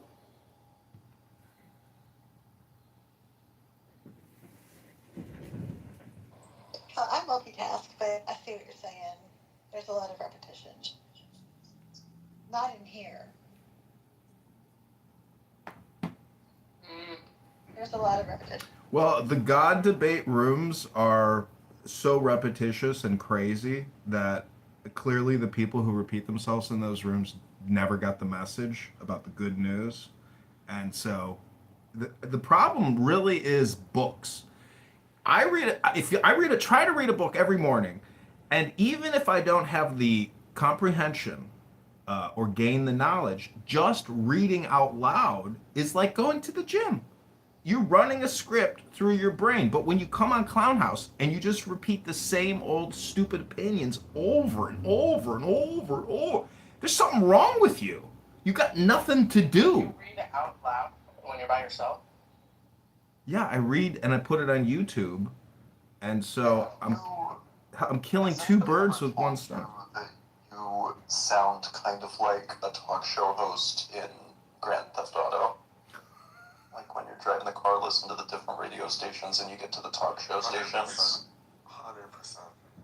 I was just playing that today, and one of the talk shows came up, and they were talking about legalizing cocaine or something, but the voice, I was like, is that him? It actually is one of the things that brought me on Clubhouse today. That's funny. That is funny. Yeah. So obviously you're excited for the new one. Very. I pre-ordered. I'm not, just in case they decide to release a disc version, which is possible. I'll get it anyway, but I'm just a boy, and I want to play my game. So.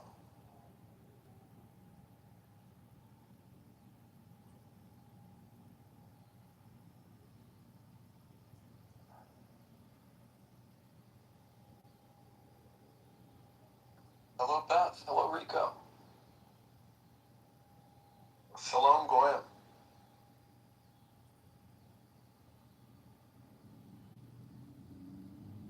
I'm like grayish.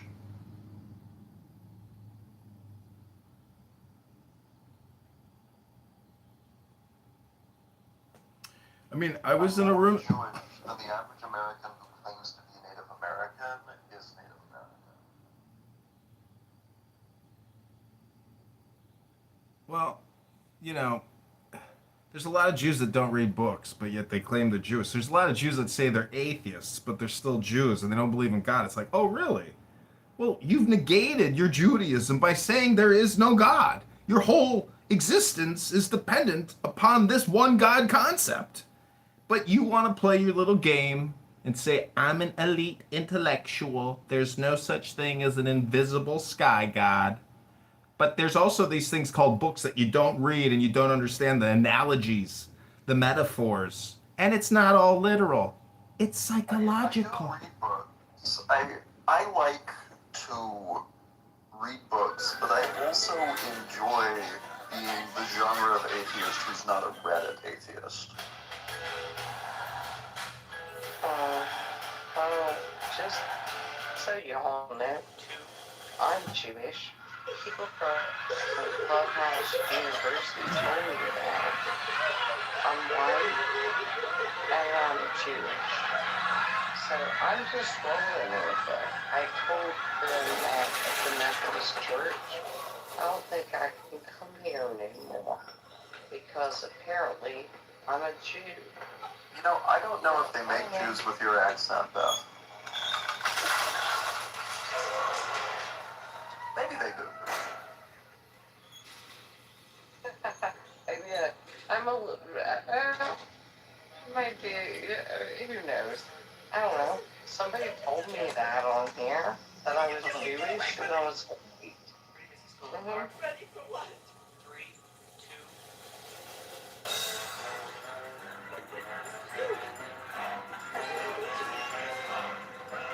I said, do you have insight as to whether or not they make Jews with Beth's accent? I was trying to think if I've ever met a Jew who had like a very southern accent. There's certainly Jews in the South, but I don't know about that accent. Yes. Well, I know of a few who have southern accents, but most of them have Texan accents. I'm gonna wear it. Like there was a gubernatorial candidate when I was television. a minor. And an application. I think he ran on the Libertarian Party, and his I'm going to be a contestant. his surname was Friedman. I think he went by Kinky, but you'll see was how what he proud went you by. are when you see your mother in And he a was an dress, old television, Jewish golden shoes. What is the big deal outlaw about being on rock, television? outlaw Those girls, you take country a kill you kind before you ever get on, of for Christ's artist, sake. and he ran on the Libertarian ticket, if I recall correctly. Did you see who had the best seat? Somebody. Not to mention that my last name, which my name is my real name. I mean, this is my married name. But it's very German. So. But there are a lot of Jewish surnames that are very German. I am very white, and I guess I'm Jewish because my best friend's Jewish. So I guess I just roll with. Beth, have you ever had Manischewitz?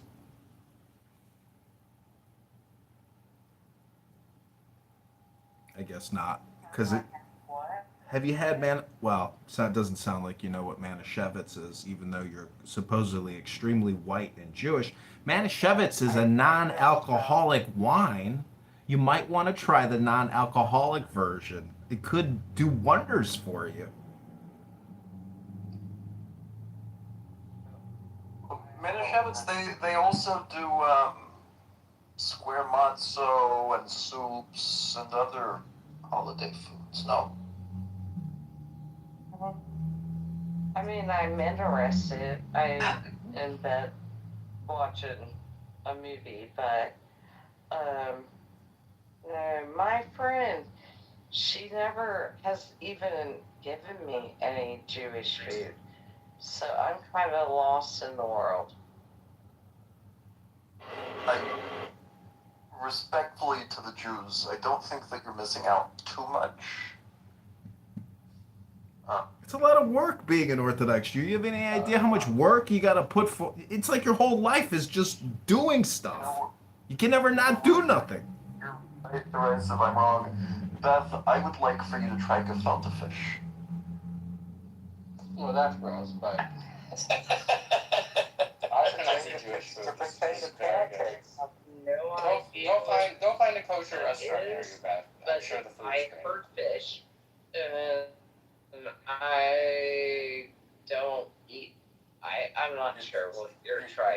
You're not a fan of fish? But potato pancakes is good. Gefilte fish. It's an Ashkenazi delicacy. Have you had chopped liver? I don't know. No. When I pick up my best friend's daughter from Hebrew school, we go to Chick-fil-A. I have no clue to what you guys are talking about.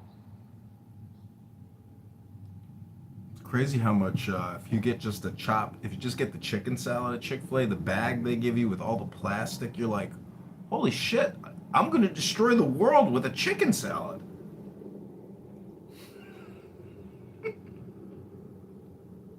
I always get just a spicy chicken sandwich from Chick-fil-A. In fact, I think I'm going to do that this evening. Thank you for the idea, Beth. So this little shit, she leaves there from Rabbi. Well, I think Jeff pulled it up one time. He's not actually a rabbi yet. He's a rabbi in training. But she'll leave and be like, Auntie Beth is taking me to Chick-fil-A. We're going to get bacon on the chicken. And I'm like, you little fucktard. Get on the golf cart. Be quiet. Yeah. Mm-hmm. She's not a very good Jew. I have to say it. But Beth, you're Jewish and you're extremely white. It's up to you to save the Jewish race, Beth. no, my best friend's little kid. She is dual citizenship. She has citizenship in Israel and America. Out of all the, how many kids are there? Yeah, she's the youngest of four. But she's a brat, man. She battles up against Hebrew school. She doesn't like going there. She's like, only when they have like that little, during the summer, they'll do like the swimming stuff, and that's the only time she likes to go there.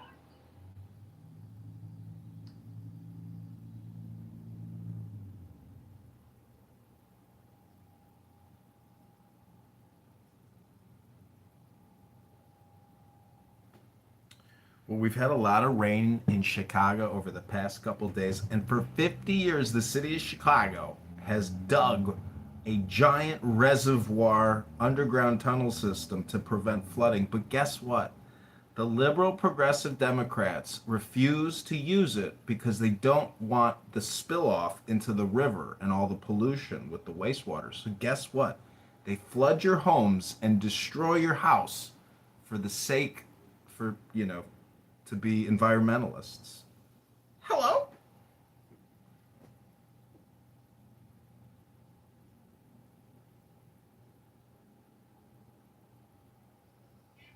Belgium's winning 3-1 now.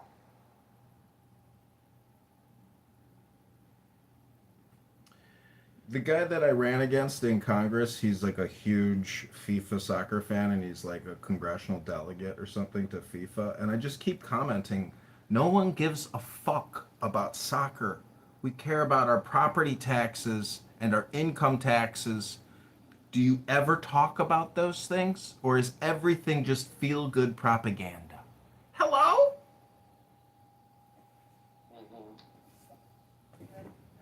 I mean, I can't stand soccer. I think it's one of the most boring sports in the world. But I'll have to tell you, it has brought a ton of money into the United States. And if we're going to up some of our companies and restaurants that probably couldn't have survived after COVID, cool, bring it here. I'll watch it.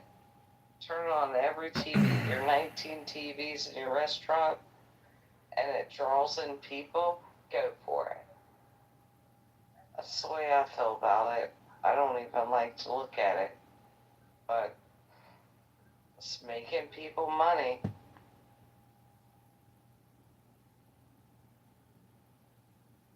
But at what expense, Beth? What's the return on investment? Because guess what? Congress appropriated $625 million to throw a fucking soccer match? The country's 200 trillion in debt? What's another billion for fucking soccer? Hello? Additionally, 250 million in counter unmanned aircraft systems to prevent terrorist drone attacks, and 100 million from the Department of Transportation for public transit enhancement in host cities. So we actually spent $1 billion fucking dollars hosting a soccer match. Was that a good return on investment for the little restaurants that survived COVID, Beth? What I watched this weekend, and I spent time with a Clubhouse meetup. These people came into the United States to watch their countries play soccer, and then they also spent more money to let their little guys go play baseball up against Americans. And I'm watching money move quicker than anybody can see. I was like, holy shit. I mean, these people are not coming here with no money in their pockets. They have spent a ton of money.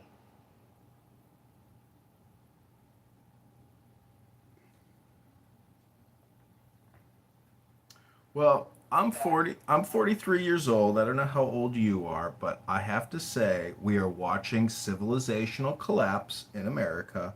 The country's completely broke.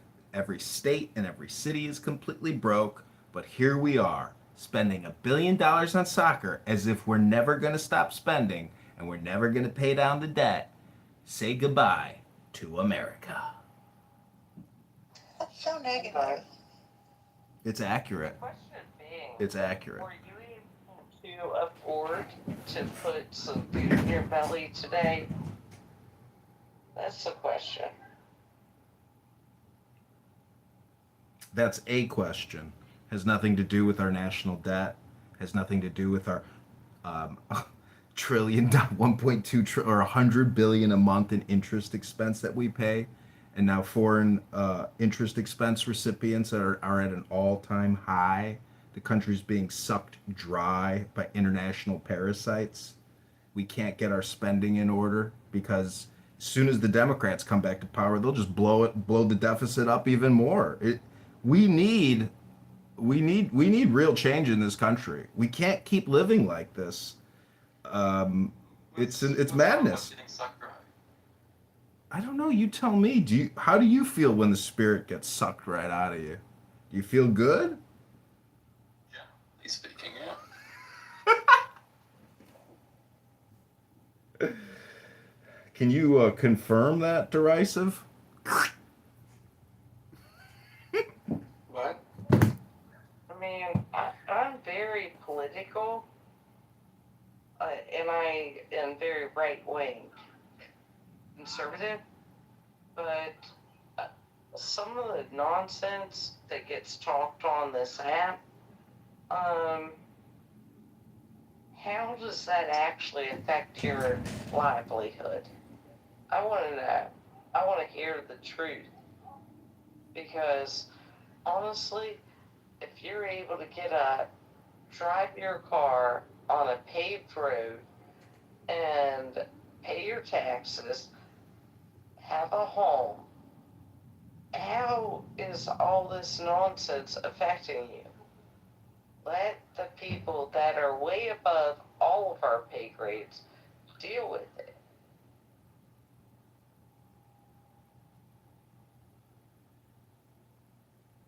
Yeah, I can share a little bit. I have to sometimes remove myself from the app and heavy discussions, especially about politics and stuff, because it is over my pay grade.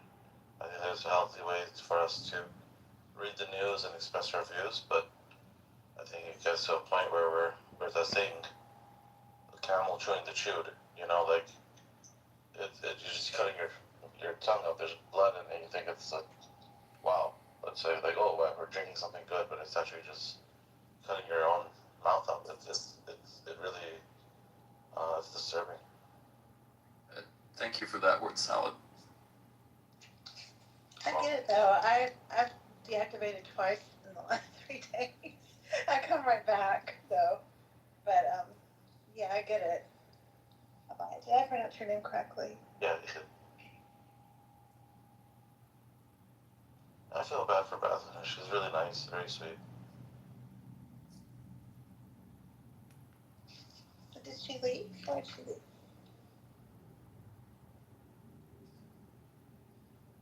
Because nobody was laughing at her jokes.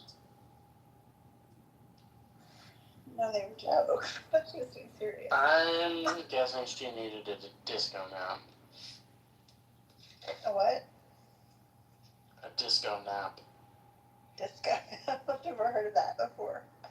You haven't? It's like when you were like partying in the morning and then you take a nap in the middle of the day so that you can party again at night. No, I love it. It's 10 o'clock at night.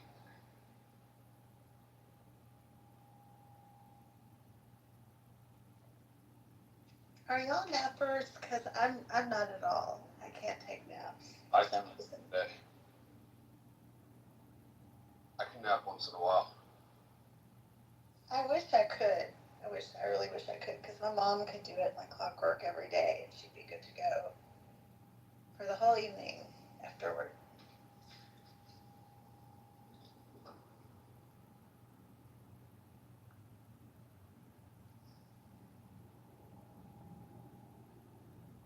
My mother would only do them on the weekends, but like she would take her nap at like noon.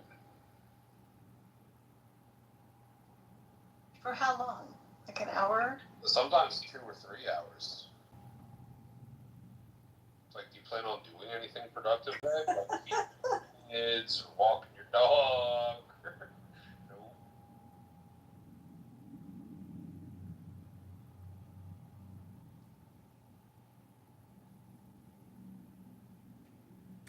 I got a question for you, Florida man. If you were the president of the United States of America, what would your top 3 priorities be for we the people?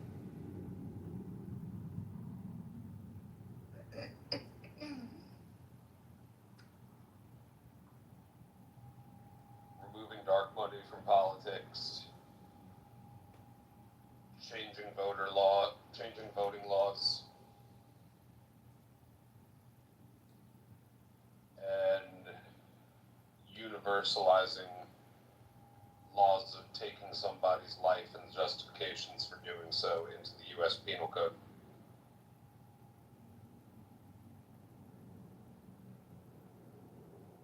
What would yours be? Wait, I'm sorry. Did you say Did you say 3 priorities or just 1 priority? One would be removing dark money from politics. 2 would be changing voting laws to allow for like ranked choice voting. And 3 would be federalizing, universalizing whatever the laws are regarding taking somebody's life and the legal defenses for doing so. Did you like not take English in college or high school because it's not very like clear or succinct or definitive or specific. It's kind of like an alphabet soup. Like, did you eat Cheerios and SpaghettiOs growing up? Hello? Hello? No. Did you not understand what I said? Because that sounds like a you problem. Hey, I used to eat Cheerios with bananas in it all the time. What's wrong with Cheerios and bananas? I don't see anything wrong with it. I think it's very healthy. Well, yeah, I think Anna and I are not so far off. So we grew up where like it was okay to like feed children and shit. And so, Anne, were you a regular Cheerios or honey nut Cheerios? Oh, regular. Okay, I would change it up. Oh. Yeah. Well, back to what your 3 priorities are. One is get certain types of money out of our elections, money that you don't like. And 2, it was I don't even know. And the third one was something about universal like abortion or something. Like that's what I'm saying. Like Florida, it was not succinct. It wasn't No, definitive or you clear. weren't listening. You were expecting like cookie cutter kind of answers, and you didn't get what you were expecting, so you lost interest and stopped listening. Well, what I'm saying is people won't vote for you based on the three stupid priorities that you have because that's really shitty leadership with your stupid choices there. Has it's does not serve we the people. Uh, have you heard about cutting taxes, income taxes, cutting property taxes significantly? Those are the things that people live and die by and care about, not your three horrible priorities. You were expecting me to talk about.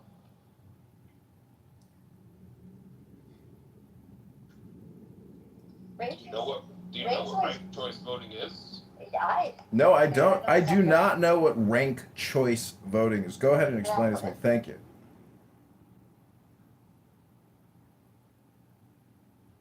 It's not my job to educate you, Ryan. It's my job to answer your questions. He knows what it is. I know he knows what it is. I do not know what ranked choice voting is. I'm going to have to Google it. Okay, did you say he's not retarded? He may not be retarded, but he's not stupid. He may be retarded, but he's not stupid.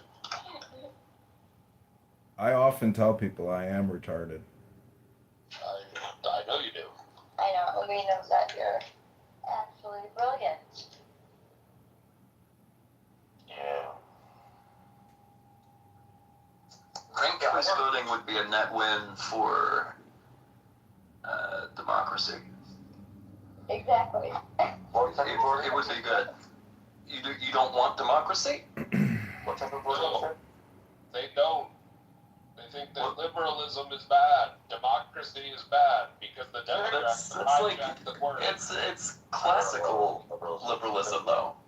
Yeah, like democracy is, I think it's a good thing, but I think it's important that it's not only like select people voting, like if we vote, like the entire like neighborhood should. Yeah, but ranked choice voting eliminates the two-party system issue that everybody hates in this country.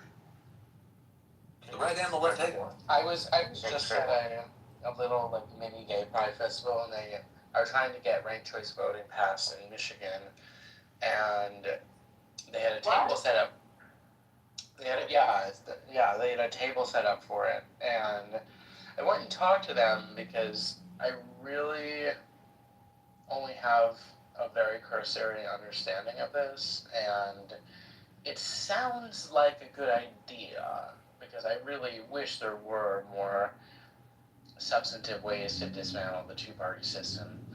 Although I'm suspect of it because it's advertised as being a nonpartisan issue, but it's clearly not, because it's a bipartisan issue.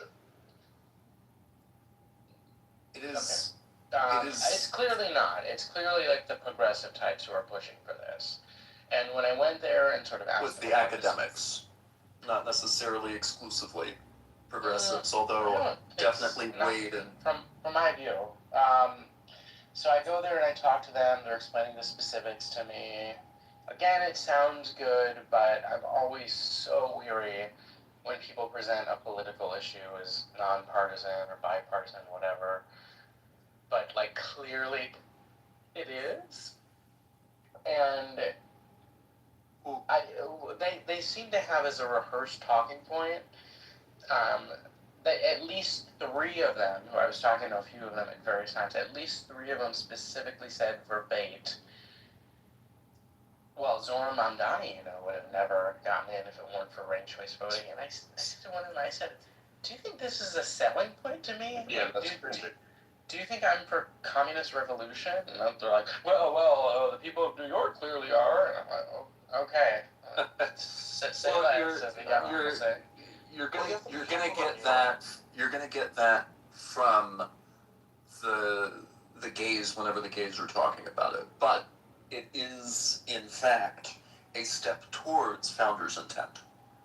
The two-party system as it exists is a much more modern problem for the United States than most people realize. But is it allows you to put in order the people that you would support. So you can cast your vote for you like this person and some of their policy issues the most, but you aren't confident that they're going to win, so you also vote for this other person whose policy issues you also like, and then that makes it so that the people that the majority of people can kind of agree on end up being the people that are in positions of authority, which opens the door for third parties to be able to actually enter the conversation on a broader scale in general, which is better for executing the people's will. Now, if you don't want the people's will to be executed, then that's a different matter entirely. But when we have a representative democracy, it is important for our representatives to be representing the things that we, the people, actually care about. Yeah, I mean, I agree with the way that you phrased it, but to put it more succinctly, it's like it changes the dynamic of voting from voting for the lesser of two evils to choosing the candidates that you most align with in order of how much you align with them. Exactly. Therefore, the candidates who the most people most align with on a weighted scale will turn out to be the predominant winners. Which is a good thing. It probably would lead to more moderate conservatives being in office. Yes. I don't know. I think if that were the case, it wouldn't be the progressive types who are pushing this.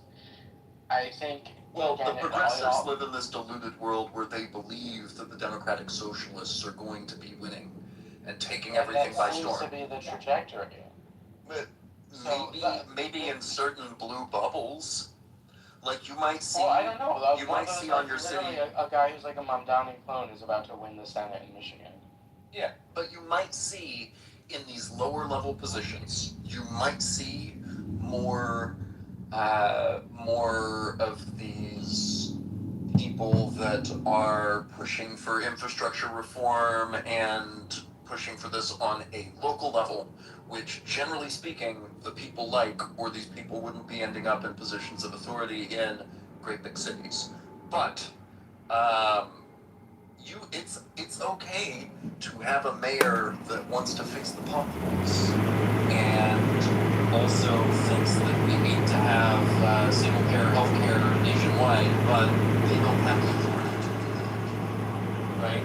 It opens the door for you to be able to vote more selectively based on the things that those people are actually going to be influencing, and it is a win for the educated vote.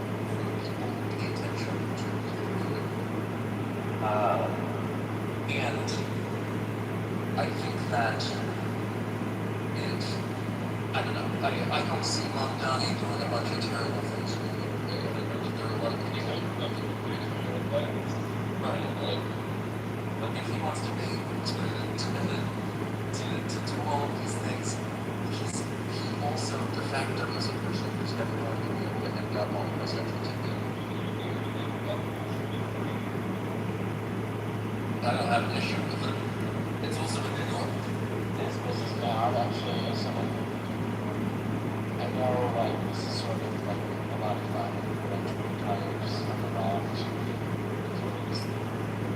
the first thing I saw about it was the absolute worst people you know are about to sort of shit about this, but, like, I'm an animal lover, animals cared for and cared for. But I also think if you don't have the financial means to support the animal, you should be doing it. Like if you are a responsible pet owner, you have the money to pay professional trainers that need to make some animals are up to train. You have the money on the ground so that it can be expensive surgery for it. And this would frequently happen in New York City. People would love it. Because they can't afford their own places, because the housing is so too expensive. And we like roommate situations or things like that. And then they move to a part that everyone also improves all the time. And you need little pets parts. People would have to put on Craigslist or Facebook, whatever. And I need some moment. I need some now you see we're not going to go live and that explanation that people have stable housing should not have that. Yeah, fun.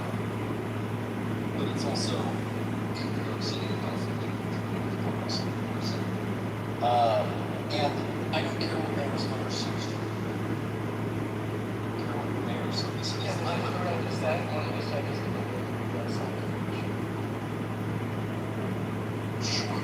But once the Senate actually in control, then there's going to be a drawback. Once that person's policy platform, because their stated ideology is typically speaking not aligned with what is going to actually get implemented, A, and B, if the majority of people in the state want that person and their policy platform, I don't think it's a bad thing. But I also think that if this person's about to win in Michigan for somebody or for, does it state senator senate? US. If that person is going to win there, that already means that they are winning without ranked choice voting. So what does ranked choice voting have to do with that person and this election? And what does one crazy person that advocates because the Senate, what does that mean? Of the Senate passing a law that doesn't sign the law. For defense, what are the odds of that happening? After the office, I think it's the case that like set the eventually politics will self-regulate people out when they're not happy. Generally speaking, that's the way it works. But I think what happens if you implement ranked choice voting is that you end up with a lot more moderate wins, and I think that moderate wins are the key to stability in any nation. The more moderates you have, the better things will be. I think that when it comes to optimism about it's exactly the opposite of what it's about. But it's a dark horse. Do you ever pay attention on that? Is that something you know?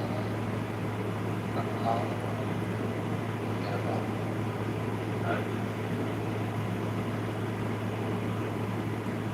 the de facto precedent in the majority of American life is a lot of Republican, which is why people get pissed off. You see a Democrat win, and maybe that Democrat's really popular like Obama was, and he wins twice. But then as soon as that administration's over, what does America do? They vote a conservative back in. In Joe Blow America's mind, your average everyday person, your de facto president is going to be a conservative. They prefer a moderate. For local politics, they're local politics. For the legislature, I think that the legislative elections are more important. But if they're more important, why not make it so that those representatives are representing the majority of their constituents? I asked Grok about why progressives support ranked choice voting. It's so fucking confusing to me. You know, reading the explanation about the spoiler effect and majorities. It's very lengthy, and it shouldn't be this complicated to determine who our leaders are. It seems pretty fucking easy to me to go in there and pick. It is pretty fucking easy. If you're just not smart enough to understand how ranked choice voting math works, then you just need to go back to like 5th grade, because you've been doing ranked choice voting in some capacity your entire fucking life.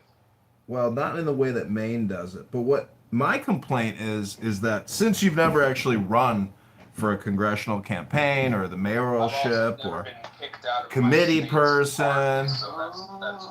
Oh, I've never been kicked out of my state's party either because, anyways, the point is that the petition process and even getting on the ballot is so highly controlled.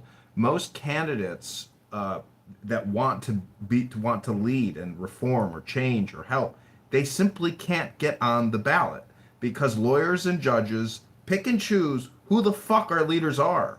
We don't have a real democracy. We don't have a real representative republic. We have a legal, political, industrial complex. Hello?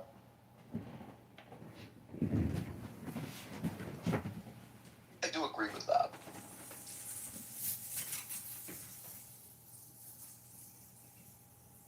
Brigham, your point would have been received better if you had ended it with a rhetorical question like, hello?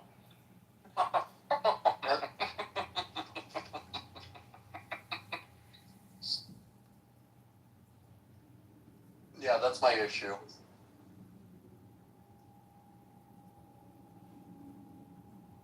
The longer that I've sat and thought about ranked choice voting deeply, the fewer issues I have with it. The only issue that ever comes up with it is what Ein was just saying, which is like, oh, it's confusing and I don't understand how people actually win. And for those people, I say, I don't want you voting anyway. Well, the other thing is that if that ends up becoming the system, it will be taught in class how it works. Whether or not students pay attention in class, you can't help. But it's not that hard. Hey, here's 5 flavors of ice cream. Rank them in your order of favorite to least favorite. Right. And you can still abstain from giving a person a vote. If you really hate pistachio and want to fucking count it out entirely, just vote for the 4 that you like the most and least most. Right.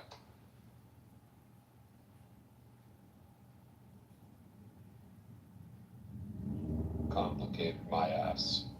Hey, have you guys, hey, good evening everybody, by the way. Good evening, hello. Hello, Jabelli. What the fuck do you want?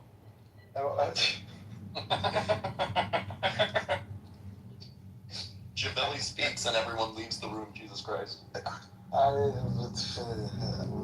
Shit, man. My bad. No, I wondered if you guys watched like the last World Cup match. What?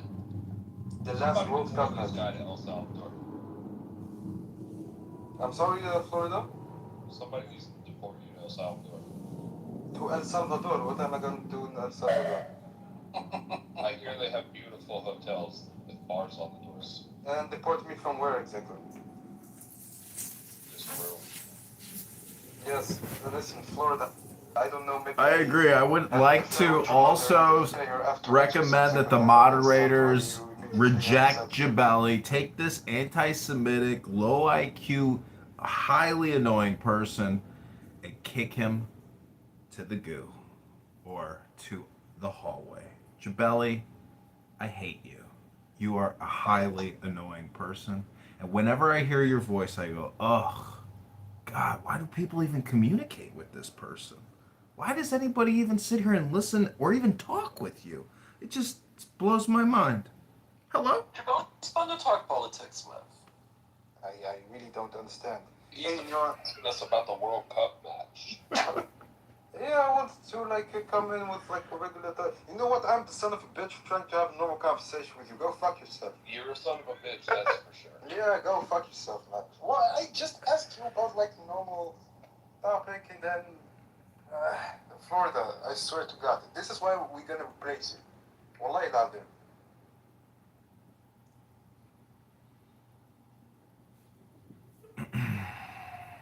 Anyways, you have 17 cell phones sitting on your desk right now. They may or may not all be the same and the same color, but assuming that they're not, I want you to rank those 17 cell phones in order of your favorite to least favorite. And you can choose only 6 if you want. Can you handle that? If you can handle that, you can handle ranked choice voting. Well, the my concern is Grok's response about ranked choice voting is so lengthy that I just don't understand why it's not a simplistic response. Instead, it's incredibly complex. And my Ask me to complaint, make an analogy at a 4th grade level for you, and I promise it'll be as simple as what I just told you. well, I don't know if you know this about me, but I am retarded. And But you're not stupid. well, I have Down syndrome genetics. And so when I'm presented with your top 3 priorities and they don't even get me excited in the slightest, well, I just gotta say, maybe it's not a me problem. Maybe it's a you problem. Brigham seems to be on board with number 2 at least. What about number 1, Brigham, getting dark money out of politics? Yeah. What about you, Derisive, getting dark money out of politics? What do you mean specifically? It sounds like a nebulous term. Yeah, largely the idea that like people can just donate to some corporation, and then the corporation can write a blank check on behalf of those donors in its own fucking LLC name to a political committee like the RNC of America or the DNC of America. You don't know whose money was involved in that $15,000 contribution. Yeah. Generally, if you're asking if I want large-scale campaign finance reform, the answer is yes. Okay, great. Alright, what about you?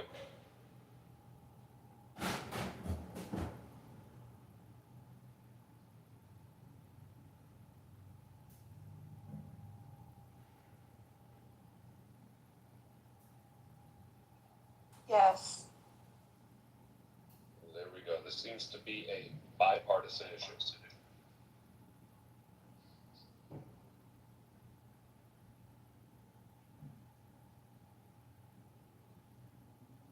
I have heard a compelling argument that money needs to stay in politics. This is not my perspective, but essentially the viewpoint was if money is just stripped out of the political election process entirely, it becomes a system like France has, where it's just a bunch of people who are continually voting for bigger government and bigger beneficiary states, and the actual industries, which are the drivers of production of the economy, their sort of quote-unquote voice gets silenced because all they have is money. They don't have like the raw amount of people who are going to be championing their causes, but these are the big drivers of the economy. So anyway, in essence, the money that gets poured into politics is actually the necessary friction in these cases that sort of move along the engines of democracy or capitalism or both. I think that you can move that money into a different place, though. So, if you are a corporation and you have something that you think people really should care about, then you have the opportunity to put that to people's attention. And it is political, but it's not the same thing as we are influencing the politicians to act on our behalf as corporations, because corporations are not people. Right, and if Brigham is the CEO of a corporation and wants to host a conference that advocates for his political persuasion, and then we all attend, and he asks us all to contribute $5,000 each on behalf of whatever his cause is, and he's required to keep a ledger, and we are required to send checks to the organization of his choosing under our own names. And there's like clear, defined, very obvious sort of record keeping involved with who is responsible for said money and influence. type of fucking campaign finance reform that I'm talking about when I say getting dark money out of politics. Transparency. I'm on that page. I don't think that money needs to leave politics. I think that we need to make it so that the politicians themselves are not being swayed by secret agendas that aren't able to be inspected. And I think that they shouldn't be able to come from business entities. Who's eyeing Anne? Is it Anne? It's me, No, John. it's fucking, what's his name? Kitover. Oh, But see, I like to play the devil's advocate and say, what if we just separated economy and state completely in the same way that we don't have a state religion? Why do we have a state economy? I mean, it's supposed to be capitalism, and it's not capitalism in the slightest. 40-50% of our economy is all because of federal funding and federal borrowing.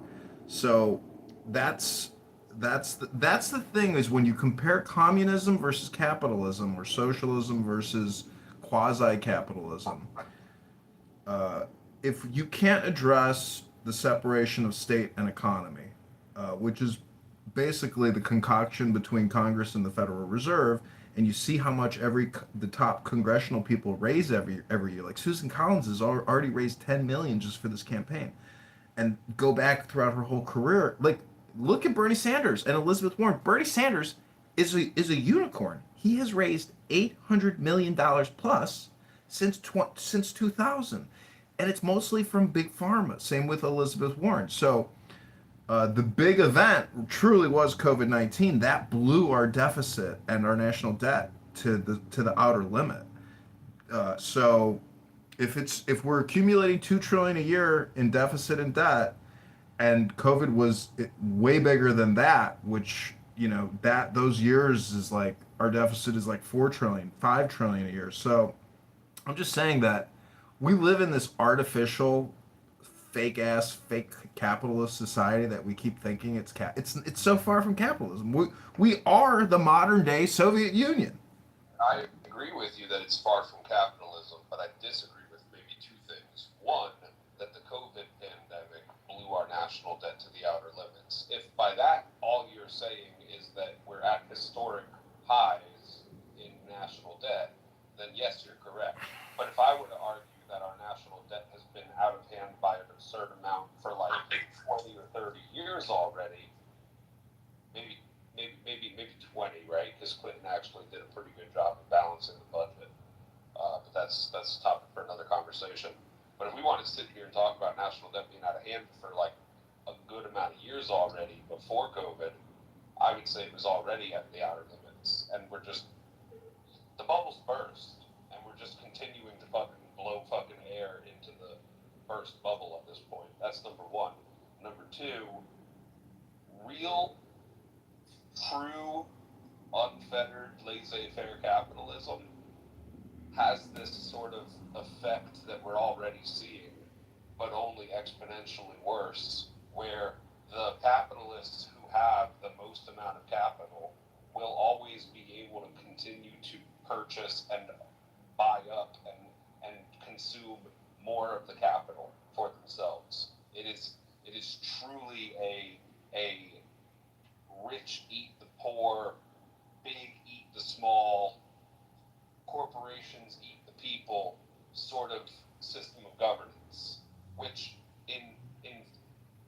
at a grand scale, true laissez-faire capitalism does that.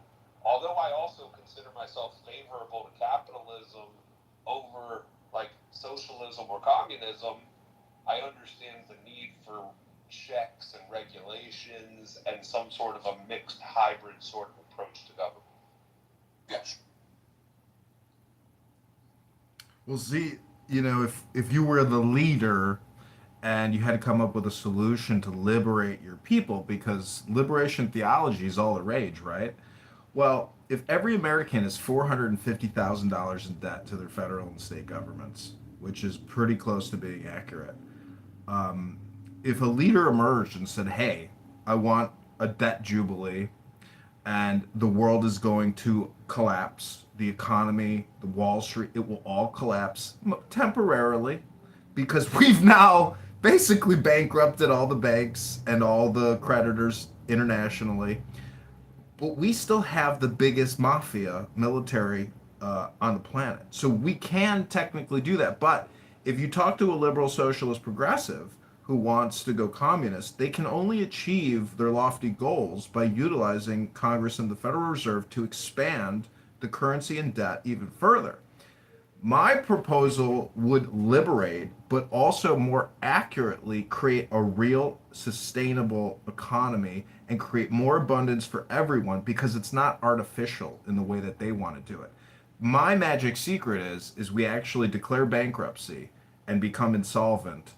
And the way we save the country is by deporting all the illegals and allowing foreign investment to come in, and we control the illegal alien migrant population as laborers that come in the same way that Israel does it with Palestinians to build Israel. We have to control our environment because right now the environment is controlling us, and it has been doing that for 26 years. George Bush, after 9/11, destroyed this country by going all in and conquering 7 countries overseas and bankrupting us and creating this never-ending military-industrial complex, big pharma, vaccine war economy. The economy cannot be based on war and vaccines. That's fucking suicide for America and for the world. What do you think was the cause in 2020 of the majority of that deficit?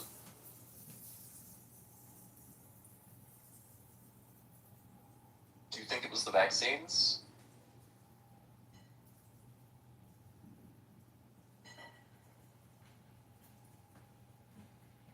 Corporate welfare, perhaps? It was specifically the CARES Act and the COVID-19 relief funding, both of which were enacted by the conservative that allegedly was supposed to get the budget on track. That was one of the campaign promises back in 2016. Well, the Triple P loan, that was $1 trillion scam. They say that got ripped off by like $800 billion, and everybody, including your mother, is being brought up on charges for that shit still today.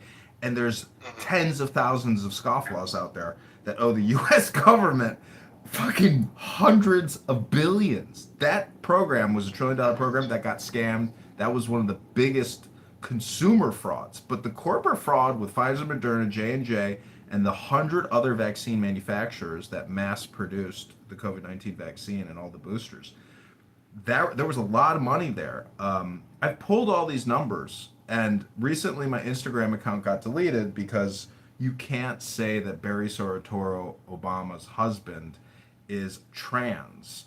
That is verboten. You cannot say that. That is one of the censorship oligarchs' greatest fears, that you would dare criticize Obama, who's now rated as the most favorable politician of all fucking human history, and his husband, Michelle, aka Michael. So I'm just saying that Michelle Obama is trans is retarded. it's not retarded. It's not retarded. I don't. It's a thing. It's a thing. Brigham, the LGBT. It's not. Listen, the LGBTQ trans movement is so popular and so pronounced that to think that his husband is not possibly actually an engineered CIA MK Ultra experiment, that Obama and George, see, the fact that Michelle and George Bush, hold on one sec. Hold on one sec. Brigham, please hold. Brigham, please hold. Hold.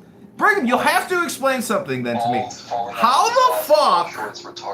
the fuck does George Bush and Michelle Obama sit there and giggle over Altoids when they are war and vaccine criminals to the highest degree possible? And you mean to tell me that George Bush Sr. didn't install Barack Hussein Obama because he was his pet project, their CIA socially acceptable white Protestant racist guilt ploy for hope and change? Brigham, the guy was installed. He's not an authentic grassroots president. He is a CIA installed asset. And he became CIA right out of college. You can go to his Wikipedia. He worked for Business International Corporation, which was a CIA front group and think tank. And so don't assume that you think you know everything just because you get your cock sucked, and get it drained by other men. That doesn't make you an intellectual giant. By one other man at this current moment. But the thing is that it is evident that Michelle Obama is not a man.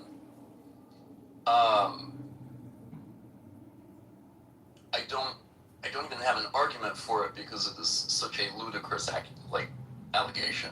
It's just stupid. Yeah, I mean, and in a laissez-faire capitalist society, Meta reserves every right to revoke your account for saying shit that they don't like you saying on their platform. Which, by the way, if they allowed you to spew on their platform, and if they were to propagate it, if they were to push it, if they were to propel it to other people on the platform, they could potentially be held liable for your misconduct.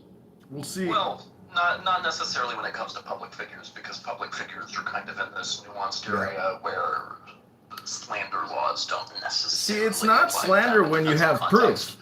But I have proof. I 100% have proof that Michelle Obama is trans, and I'm about to show it to you. I'm gonna take. I'm putting it on my PTR. You're gonna fucking shit yourself when you see the truth.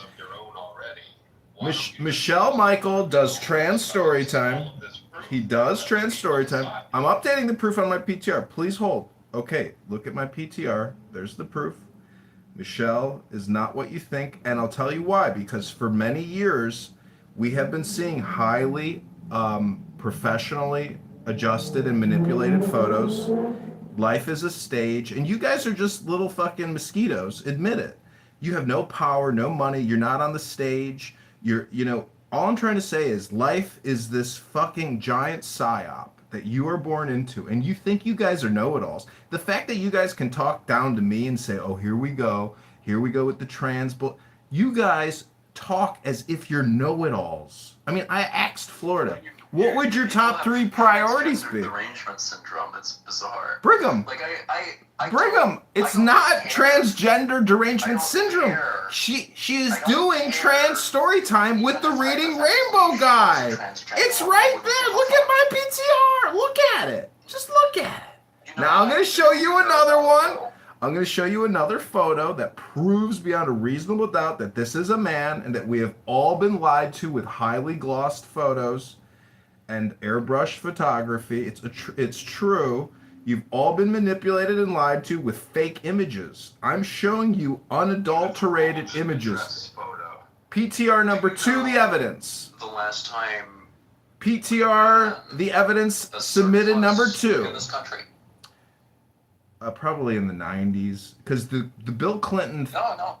Please hold. I didn't finish answering. It was 01. I didn't finish answering. In 2000 and in 99 and 98. Okay, Brigham, you're a fucking genius. Let me ask you this. Who are the only presidents that didn't have a stock market that went up, but went down during the presidency? Go ahead, big shot. Fucking know-it-all faggot. Let's hear it. I'd say probably Biden and Trump. But well, you're going to have to Google it because you're wrong, faggot. It's Richard Nixon, and it's Richard Nixon. That's who. Carter maybe. No, dude. I just told you who. Richard Nixon. And guess what he did? He took us off the fucking gold standard, and there was no growth. But guess who got all the growth in 00? Bill Clinton, the guy who supposedly balanced the budget, yet we still had trillions in debt. And guess how all these internet stocks, the bubble took off. Guess how? It was called quantitative easing. The Federal Reserve was doing quantitative easing for Bill Clinton. Was running a multi-hundred billion surplus. The idea that there could have been a current debt and a future potential for wiping debt based on whatever the current tax policies and budgeting standards were that were passed by his Congress and Senate That's what people are referring to, not the idea that all of a sudden the balance was zero and nullified. It was the idea that, like, hey, over the long term, over the next 10 years, which I believe is what these budgets allow for, the debt will be minimized or reduced. And reducing the debt year by year over the course of 10, 20 years, that's what people consider balancing a budget. Like when you go on a spending spree and you're accumulating $1,000 more in debt every year, 10 years later you're $10,000 in debt. You change your spending habits to now only be losing $700 per year, or rather earning $700 per year instead of spending an extra $1,000. You will eventually wipe that $10,000 debt out. That's called balancing the budget. Not oh, we can't call it a balanced budget until we're zero debt. That might have been a word salad, but I'm sure you're not stupid. No, I am retarded, and that was a big word salad. Listen, gentlemen, I just like to come here to mock people. And I know that's a character flaw of people accuse me of violating people's personal privacy, but I say life is short. And I just really want to say that I hope you guys don't waste too much time on this app. And what you listen to is very important. And if all you do is listen to retards on this app, you yourself could possibly be retarded. And if you suffer from Down syndrome, well, I have a new Down syndrome band that you guys are going to love that I discovered on YouTube. They do some far out cosmic meditations. I don't know if you guys have actually seen this band that I'm talking about, but I have realized What are you up to this evening? that I just really like Down syndrome music because I realize that most music out there actually sucks anyways. So why not just listen to Down syndrome people play music? Hello? I got kicked!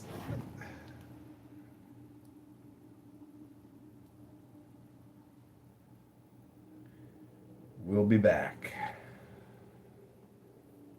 That's it. There's an entire ant colony with 100,000 ants. And you're like, I smashed one. Rich gets a new account every fucking maybe day.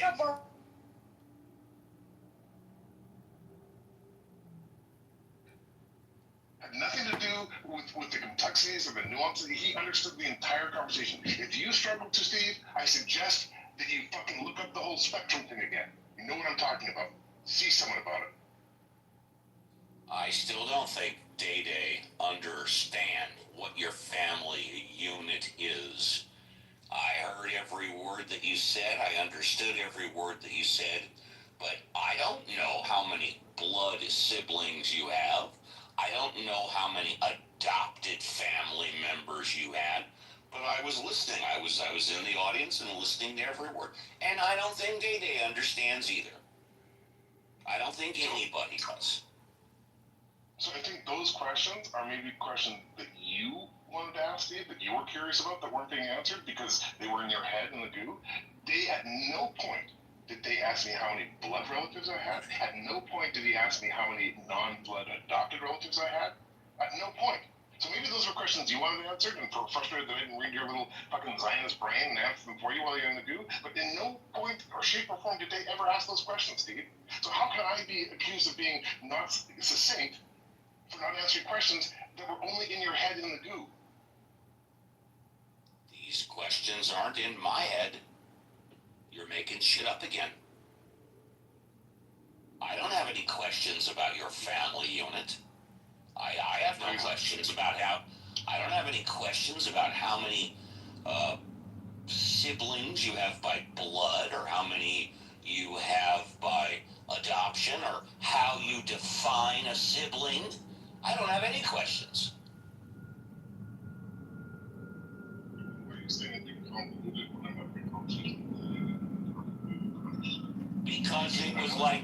Because it was like pulling fucking teeth. He didn't get it for 15 minutes. And then after 15 minutes, he finally said, oh, I think I get it, but I don't think he did.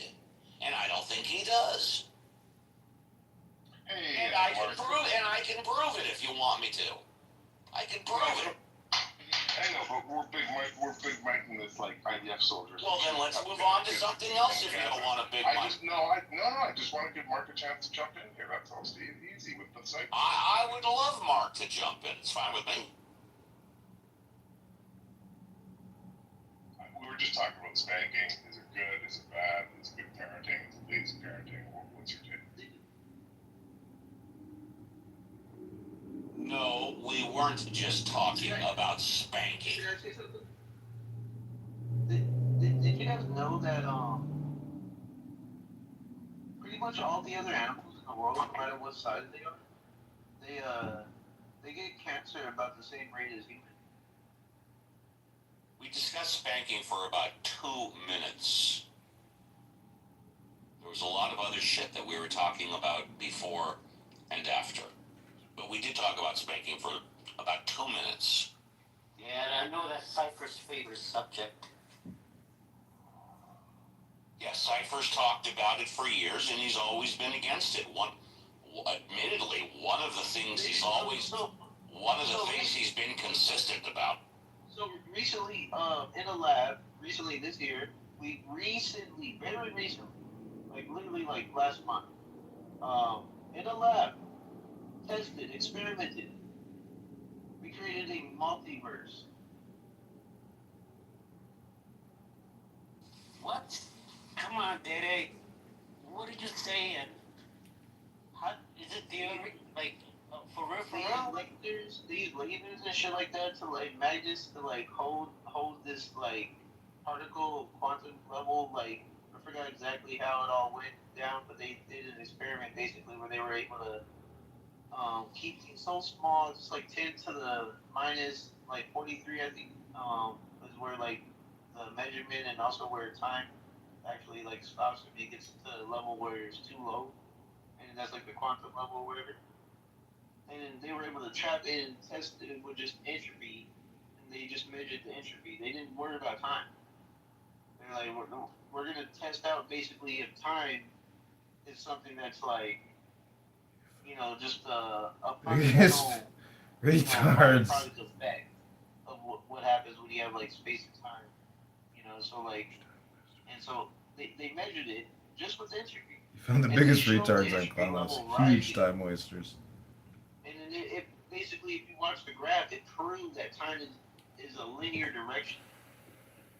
They experimentally proved that like time is like this. It's not even real, but it's like this thing that's like linear, and you can only go forward. If you want to track it, you have to go forward. So like that. Something like that. I was looking at the buildings that they built, and apparently they say the accurate, like there's the way they did the windows and keeping your personal information. Yeah. Well, I learned that a long time ago because like in the crypto world, you kind of like have to do that. It's just like the thing you have to do. So because not only for your own safety, like for your own well-being, but also like there's money involved. You know what I mean? Yeah. With that, Joe and all that. So it's just kind of like a natural thing. I'm like, there's really no reason. I'm not here to like meet anybody like that way. Right. So like, what's the point? Why do you have to not see my picture? Like, what the fuck, Well, yeah, like this was the first thing you knew that from like the crypto and stuff. Yeah. We're like, I came from this is my first like audio things, like, and I never used to be like really big into social media until COVID. I didn't go on. So I was like, oh, and thinking that I'm genuine on here and like just completely naive. But. People do mess with you in real life, which is really unfortunate. Yeah, I don't know. Like, I don't even know how the women on this app do it. I mean, early on, I don't know, fights. Stop being some grandiose fucking claim that all time in the universe has to be forged in some fucking talking apes, fucking limited fucking ability to experience time in any other way than linear. I hate you so much. Wait, Jeremy, why are you spitting so much heat from Toronto? The cell cloaker thing, I'm not sure that it works. Are you sure it works? asking from Say Tel that again. Aviv. Say that again. I'm in Tel Aviv. You know, we're watching you. You know we watch you, right, Jeremy? And your sound poker thing. It would be interesting if it worked, but I'm not sure that it works. If I can track you down, anybody can. I'm not sure what you're saying. I think what you're saying is that you're from Israel. Is that what you're saying, Mark? Not really, but I'm sitting here in Tel Aviv. Tel Aviv. Isn't Tel Aviv in Israel? You said you live in Tel Aviv. You don't. No, I don't. You said that. You said you live in Tel Aviv. No. I said I'm Canadian. I'm sitting here in Tel Aviv. I said your name is Jeremy, and you're sitting in Toronto, and you think. No. Sorry. Listen, Mark, I know that you're trying to dox me, but you're doing it poorly. The Mossad really needs to update their information. I don't live in Toronto. I know that you guys who don't live in Canada think we only have one city. Hold on, Mossad. Mossad. Not the same person. Okay? You want to deal with it? Okay? What? Jeremy Hill? I can't say your name?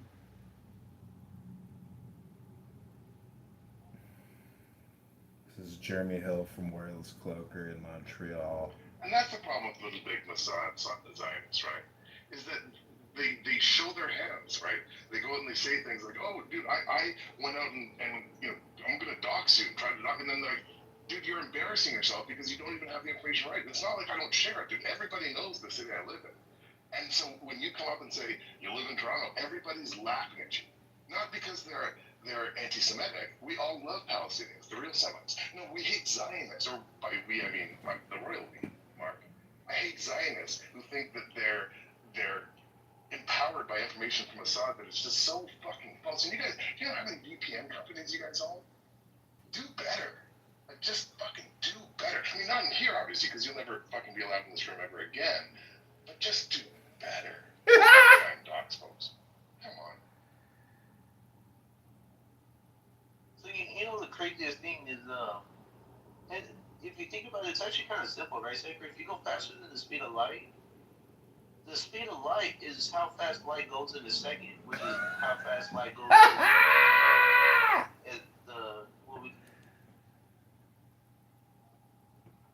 just by just being around them, that like it's insane. Like how much I know about people. It's just really incredible. Yeah. If people don't do that, they don't listen usually to other people. But I literally could, like, if anybody like literally like anybody that come on stage, kind of all know. I can like piece together their life fairly well, actually. Well, that's an assumption. You know what they say about people that make assumptions, right? Hello? Hello? I just want to say that I hate soccer. I love American football. And the fact that the United States government has spent $1 billion on fucking FIFA and we're $200 trillion in debt, $40 trillion in funded debt. Fuck this soccer bullshit. But we did spend $1 billion. I looked it up. Congress has spent $1 billion providing security primarily for FIFA. To me, is it worth it?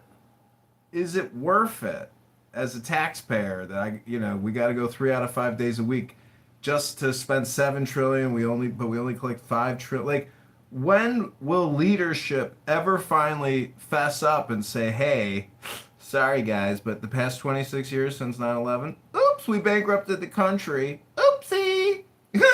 Oops. As long as we still have printing presses, it won't matter. We'll just print more money. Well, see, there could come a time when a leader which has actual ethics and morals and says, no, we won't do that. We will have a real economy or we will have no economy. Because having a fake economy where 40 to 50% of it is all borrowed and we don't manufacture anything, all you got to do is go to Amazon and go to Amazon Essentials, which are like the essential products in your life. And 100% of them are made in China. We make nothing, and real goods and services is the real economy, not inflationary spending for social woke, restorative justice, CRT, BLM, DEI, LGBTQ. And since we closed out the books on LGBTQ last month, thank God it's over, and we had our 250th celebration, I just want to say that I've made an amazing observation, and it's that 99.9% of all people are addicted to wasting time. People love being social. Being social is actually like one of the most fun things you can do because reading a book does get kind of boring after a while, and being alone gets kind of boring. Like, why do you think squirrels and birds are always playing and chirping? Because it's something to do, right, Clemens? Yeah, but the stock market's at an all-time high, so life is good.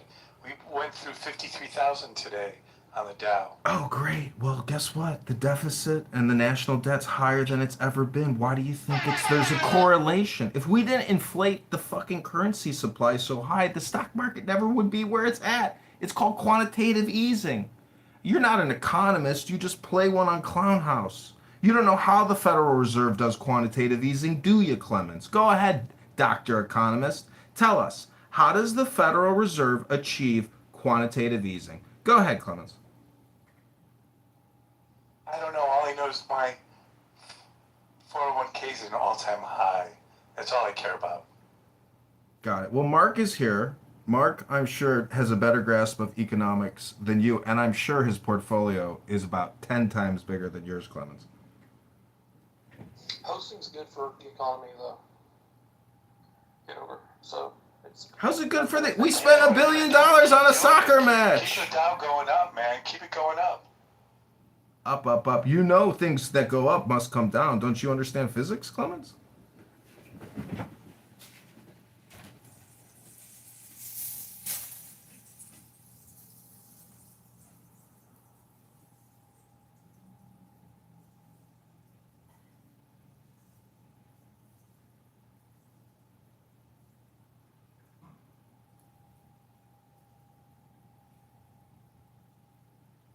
Uh-oh.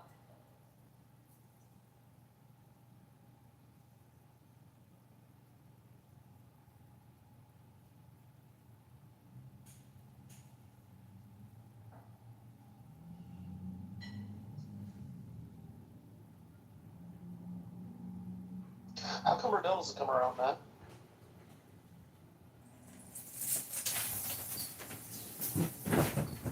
You said Rydell? Yeah. Hello? I don't really know, actually. That's a good question. I mean, you were here, obviously, when she was here the other day for, like, I don't know, an hour.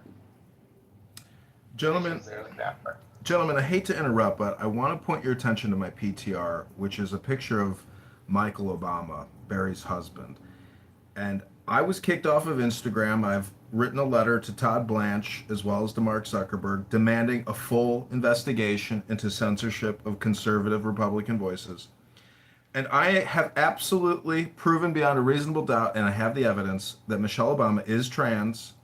And the fact that the entire month of June is Trans Pride Month and LGBTQ Month, and there's trans in the LGBTQ, why is it considered to be so immoral, so despicable to make an observation as a scientist that Barry's husband certainly does look like a man in the undoctored, unairbrushed photos, and to say that and to be censored and to say that that is abuse, harassment, or hate speech?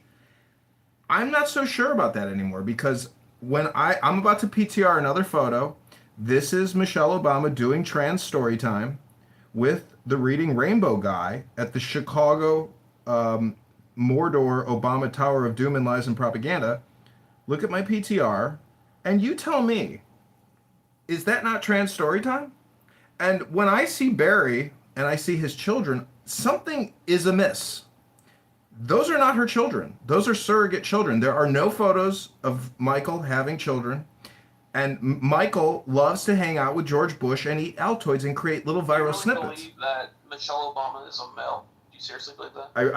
I do actually. I'm like 51% because LGBTQ and trans is so pervasive now. that the fact that Barry Soetoro Obama, who in Chicago went to Grant Park and said, we need hope and change, everybody thought he was going to end the war. He didn't. That fucking guy did whatever the CIA told him to do. He was not, he fooled everybody. Why do you think so many strong black Americans say he ain't an N-word and he didn't do shit for the brothers? Because he's not black. He's not an African American ADOS. His mother was a CIA prostitute that ran honeypots, and you can just Google it and look at the pictures of her in her lingerie. So my opinion is that we do have a CIA reality, like in that movie The Good Shepherd, when Matt Damon is like, the N-words got their music, the Italians, you got your church. What do you got? He's like, you're just renting from us. Who do you think Barry Soetoro Obama really is? The organizer? Go to his Wikipedia, go to Michelle Obama's Wikipedia, look at their first job out of Columbia University, a Business International Corporation, a CIA think tank. It's right there in their Wikipedia. These fake-ass African Americans, one is a trans guy and one is a gay guy, are deceivers to the highest degree possible. They are totally actors. They were put and installed by the military-industrial complex and the pharma-industrial complex, in my opinion, because they are vaccine criminals. They are war criminals. And the fact that Barry Soetoro Obama promoted the vaccines with George Bush and Bill Clinton and Zuckerberg, you tell me, is reality or is it all theatrical and hypnosis programming? In my opinion, my diagnosis is possible.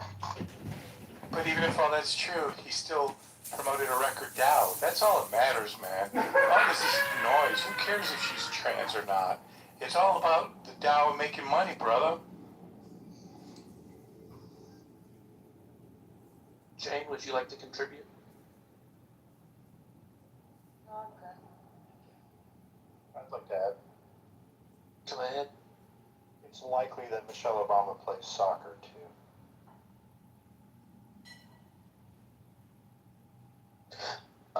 Kitover, how do you get all those cell phones? Oh, sorry. And also, when did you get on this new, Michelle is Listen, what I'm saying is political, and it might. angry about it, John? Oh, I'm just having a good old time here. Why?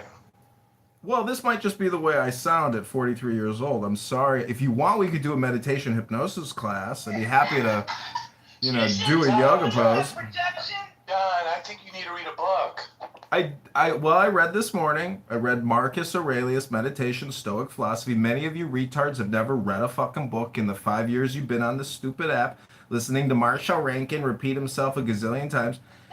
So I'm just saying that if you don't read a book and all you do is use this stupid app, you are stupid. And that's okay. Lots of retards out there in clown world. I know a beautiful girl who's worth millions of dollars, travels the world. She's an incredibly strong, vivacious woman. And I asked her, when was the last time you read a book? It's been 20 years. 20 years you haven't read a book? Oh, you're retarded, But You don't enjoy hearing from Marshall when he cites old laws and history? Well, he dropped out of college. He's a pseudo-intellectual. He's a pseudo-intellectual and a pseudo-historian. 74th section of the law of CB50 says that you can't do that. Part of life is mockery and roasting. And if you've ever watched the roasts, famous roasts on YouTube or whatever, the old ones or the newer ones, that's what this app really is. And politically correct, everybody on that stage is totally roast worthy. And the band Goat Show, it really is somewhat entertaining and unique. So that is the American experience, and no one should be penalized for being retarded. But if you break the law or if you're violent, well then yeah, we want some penalties for those types of retards. Hello? God bless Pepe. But yeah, how do you get all those cell phones? Do you just buy them used? Like, you have 30 cell phones. Isn't that expensive? And isn't it hassle when they all have to be upgraded? Well, the most, I've tested so many cell phones. My best testing is with the Motorola's. Samsung has become an inferior product to a very high degree. Like, their operating system is slow, but these Motorola's are killing it. So, if you're an investor, in my opinion, if you want to buy a cell phone stock, I mean, Motorola, if it even trades anymore, their products, wherever they're manufacturing them, are tip top. And $50 for, see, this is why the economy's fucked. Like, Apple's raising their prices, but I can buy a $50 Motorola and still achieve the same thing that I want to achieve if I was buying a $1,000 Apple phone. So, cell phones can't get any better. Look at your experience right now. The audio experience is unique, but there's no video here. Exactly. Or Motorola çözer and you claim to be hypocrite. Take the turkey bone out of the mouth. You got to take the food out of the mouth. Peter, take the Fessenjun out of the mouth. Anyways, I know I am wasting your time here, and we've got important topics to talk about. Like Graham Plattner, the Nazi rapist, has officially dropped out of the election, and Susan Collins is undefeated. Glory be to Dr. Susan Collins. Did something come out about his sexual past or something? Yeah, a woman called into a live show and claimed that he raped her, and his jaw dropped. So the clip is like, it's so damning. And I gotta see this. And it was vetted. It was legit. yeah, he's confirmed it, and he said he's dropping out. Like he said, that redheaded bitch at the DNC who held up that Project 2025 book, and she's like, Project 2025 coming more at you later. We're gonna read like that bitch also dropped out, and now I guess her Muslim opponent is gonna be the winner. So that bitch is an awful, horrible person. I don't know her name, Michelle something. She's red. She's hot. Anyways, I've said too much. I hope everyone here has a fantastic night, and please, dear God, don't mod Pepe.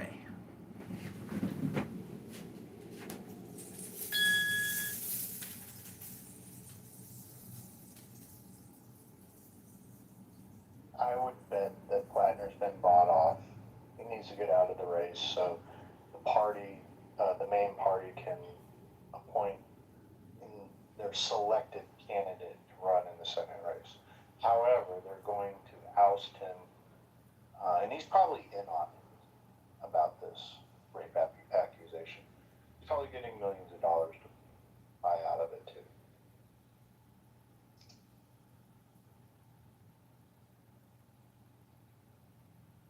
And I don't have a source. I just have living experience following this for 3 decades.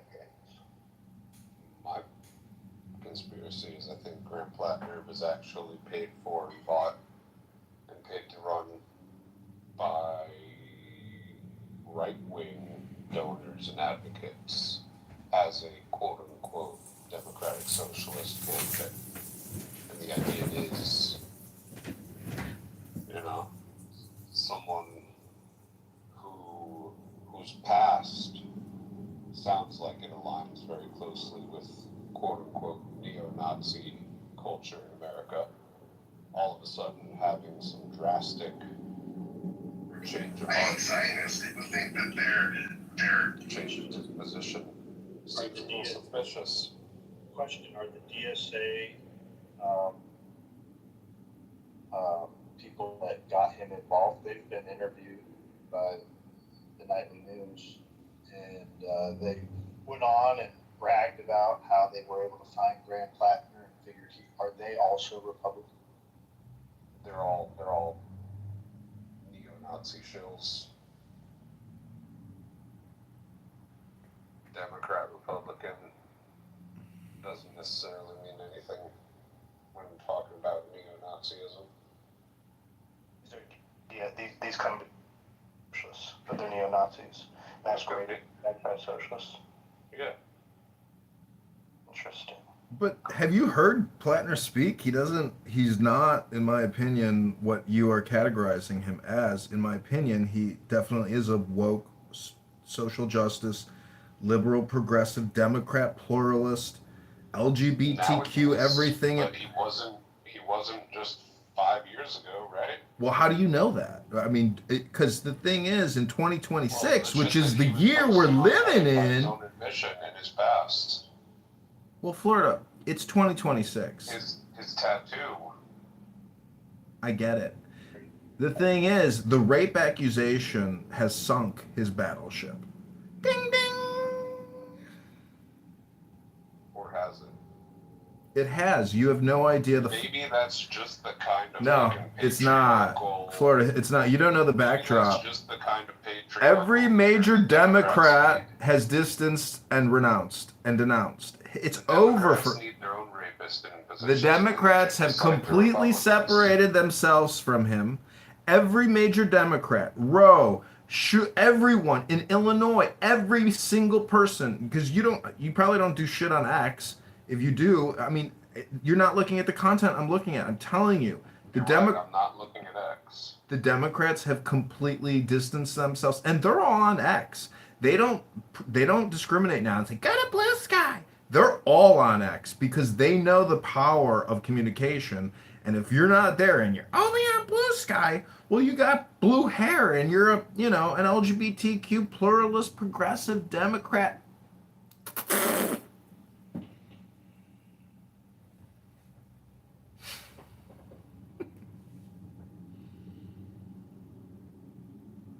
Yeah, I'm not on blue sky either.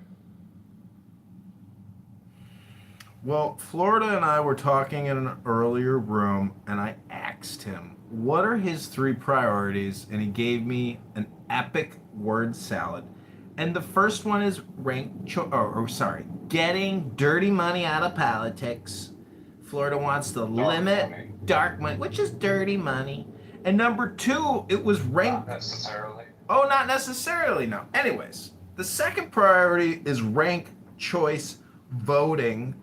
And he says, well, we already fucking have ranked choice voting, you fucking retard moron. You don't even fucking know it because you're a fucking idiot, dummy. And I said you've been doing ranked choice voting in some capacity. Got it. Some capacity. In a capacity. Work, then that's on capacity. And my response is that since I am a bona fide politician and I've run in 2 actual political campaigns, I'm about to file for the mayoralship of Chicago, which will be my 3rd political campaign, and I actually have an experience. Well, I didn't get on the ballot, but the fact of the matter is, I was never in the state party. What are you talking about? Examples of ranked choice voting I gave you, how it works in the real world. I just want to say that my response was that it's elementary Florida. Bima, welcome, Dr. Bima. Bima, I heard you broke up with your boyfriend. Mazel tov and congratulations. You and Beaver can now finally be a couple. Beaver, I got you, bro. Wingman me, Beaver. Bima's single now, dude. It's your big shot. She finally gave up on the BLM guy who keeps ditching her while he's fake driving trucks and shit. Anyways, I said too much. Hey Joe, what's this story about this black kid that was somewhere down in your neck of the woods up the lake or something that was with his friends and then he came up missing and he's dead in Mississippi? It's the newest black mind virus going around. Yeah, and the white women that came back, they had black eyes and they returned from offshore. What? Is that who you're talking about? That's the next story on Clubhouse shortly. I'm trying to get caught up. Yeah, what the fuck what are we talking about here? It's like a ghost story where 5 white guys and a black guy went out on a fun party boat, and only the white guys returned. That's the newest black mind virus going around. Let me find a link to the computer on top. Speaking of mind viruses here, Bima has a horrific mind virus, and she believes that we live in a structural white racist society, and if you're not combating that every day, you are the problem. And I just want to say that's just a little limited in scope because some of us read an irresistible book known as the Bible. And in the Bible, if you possess the wisdom, you would know just how retarded your perspective is. Cheeseburgers aside. Wallace, I saw you give fire to John Kitover. You've now been shunned. You're in the doghouse, Wallace. I saw that.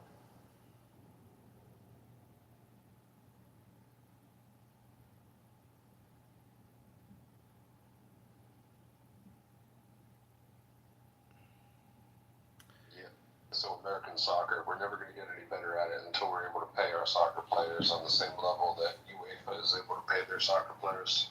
Look at what Ben wrote. So now millions of football fans around the world view the U.S. as cheaters who use political corruption to influence FIFA, and we lose anyway. So much winning. When's the next war? I just gotta say, Ben, Americans don't give a fuck about soccer. We spent $1 billion propagandizing it as if it fucking matters to losers like you who watch it and get emotionally involved in a fucking game for children, kicking around a black and white speckled ball. Do you realize how retarded you are even for listening to me right now? You're wasting all your time, Ben. And if you watch soccer or listen to me, you have attention deficit disorder. Your focus and concentration is completely misdirected all the time. I agree with you, Matt. I agree with everything you're saying right now. I appreciate that, Clemens, and that goes for you as well. And when I hear you in the Gary Bum Garden News room with Marshall Stankin ranking the fake rhino Republican with Monica de la Cruz, the bullshit communist, Republican Hidalgo, stupid communist. Oh, he's a Republican saint. The guy can't even identify a border on a map. Listen. Right, though. The truth hurts. Yeah, it stings. The truth. See, that's why I say you have to appreciate me as a professional roaster. In fact, my father was also considered a professional roaster in the Chicago Police Department comedy circuit. All I'm trying to say is that today is a great day because we fooled the world again with soccer. Americans hate soccer. We love American football. And we spent I like soccer. I'm sorry. I do. We just suck at it because our brothers. Beaver, that's why you and Bima are going to be a great couple. The point is, we spent $1 billion propagandizing soccer to emotionally manipulate people for the sake of mind control because we are $240 trillion in debt and we just spent $1 billion spamming soccer. I am complete. Soccer is only played, it's only popular because it's a poor people's sport. You know that, right? Yes. But we will never be able to compete at it if our certain demographic of athletes plays it at a young age. You have to develop that first touch when you're like, a young kid. And we don't have that. They're playing basketball and football and whatever else. I think there's actually 3 main reasons for that. Like, why do you guys, I don't know, that's weird to me. Why do you guys not, like, in your communities, you guys didn't play soccer as a kid? I'm talking about a special type of athlete.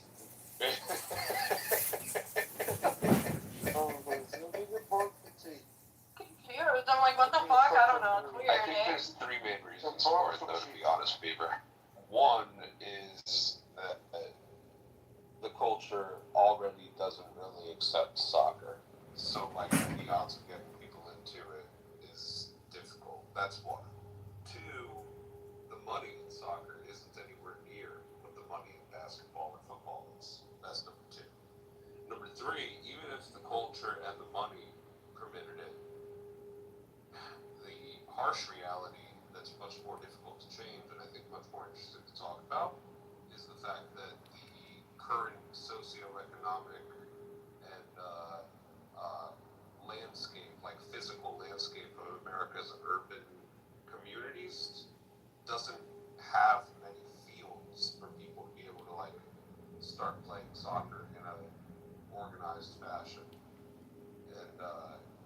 concrete jungle, so to speak, basketball courts, because concrete is already laid all over the place. It's just much more common. So you have to like clear the basketball courts and start putting up grass or turf fields for soccer. And that's just kind of like more of a burden. So I think those three things really drastically impact the amount that, say, some of our more athletic Americans face when it comes to picking up the game of soccer. Yep, you are spot on. Oh, I just want to quickly bring up a new topic, which was some witnesses before Congress about MK Ultra and the CIA's human experiments in the 50s and 60s, etc., for vulnerable populations, which they have confirmed is medical torture. That it was the largest and most psychotic medical torture program ever conducted by the CIA, a group of researchers. You can look it up today. I'll put a link in the chat. Anyways, if you're unaware of what the U.S. government has done, and think about all the money that was spent conducting all of this research and the extent of it by having brothels with hidden cameras and basically the weirdest thing that came out today in the congressional testimony is that Michelle Obama is trans, and an extenuated program project of the MK Ultra program to create a Manchurian candidate. This is actually on the military website, and you guys removed him from the stage for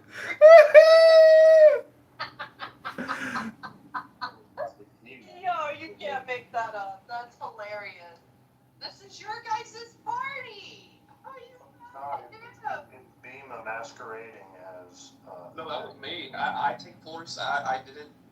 See, Joe, I told you, you fucking ankle bite me all the time, and you're fucking wrong, dude. And you're a piece of shit also, and I hate you. No, you're a shit. You're a shit person, and you're wrong. I don't fucking move people, first of all, you dumb bitch. Okay, that's the first thing. The second thing, I'm tired of you fucking ankle biting me. You constantly have me in your fucking mouth. Do I taste good, Joe? No, Ann, I'm sorry, Ann. I will remove you, Ann, if I need to. Remove me then. Okay, well, listen, I'm gonna need you to shut the fuck up, because listen, then get your man in fucking check. This isn't about you. It's not about you, and it's not about you. This is about me and Joe. This is about me and Joe. This isn't about you. This isn't about you, though.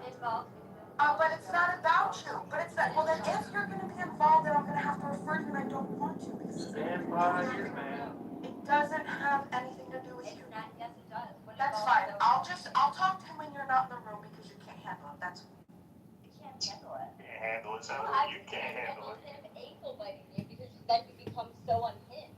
He's not even saying anything. You take everything so personal. You don't even know who he is, and you take everything so personal. So you should just do some self-reflecting, and then you wouldn't get so upset about what Joe Hero on the internet thinks of you. Well, he did blame her, and it was me that did Who it. cares? So. Well, I'm just setting the record straight.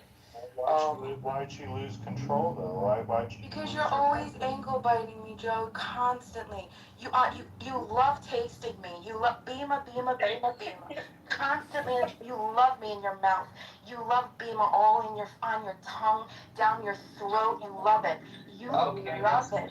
You love it because you just can't keep me out of your mouth. You can't keep me out of your mouth. I taste so good, don't I, Joe? I taste good, don't I, Joe? Keep me out of your mouth, dude. If you're going to be part of the content up here, we're going to talk about it. Okay. Well, then enjoy the taste. Enjoy the because you love tasting. In a Trump room. You love You're going to tasting. be talking. I haven't said anything to anybody. I wasn't referring to you. I don't refer to you. You're always the first one. You're always the first one to have me in your mouth. You just love me in Joe's mouth. You love tasting. You love tasting. If Beaver takes credit for it, though, then you got to come over the top and And then you gotta have this emotional outburst. Because it's all the time, Joe. It's every time, dude. It's every time. It's never enough. You're the only person. You come in this room and you pretend to be cordial and friendly. Okay, good.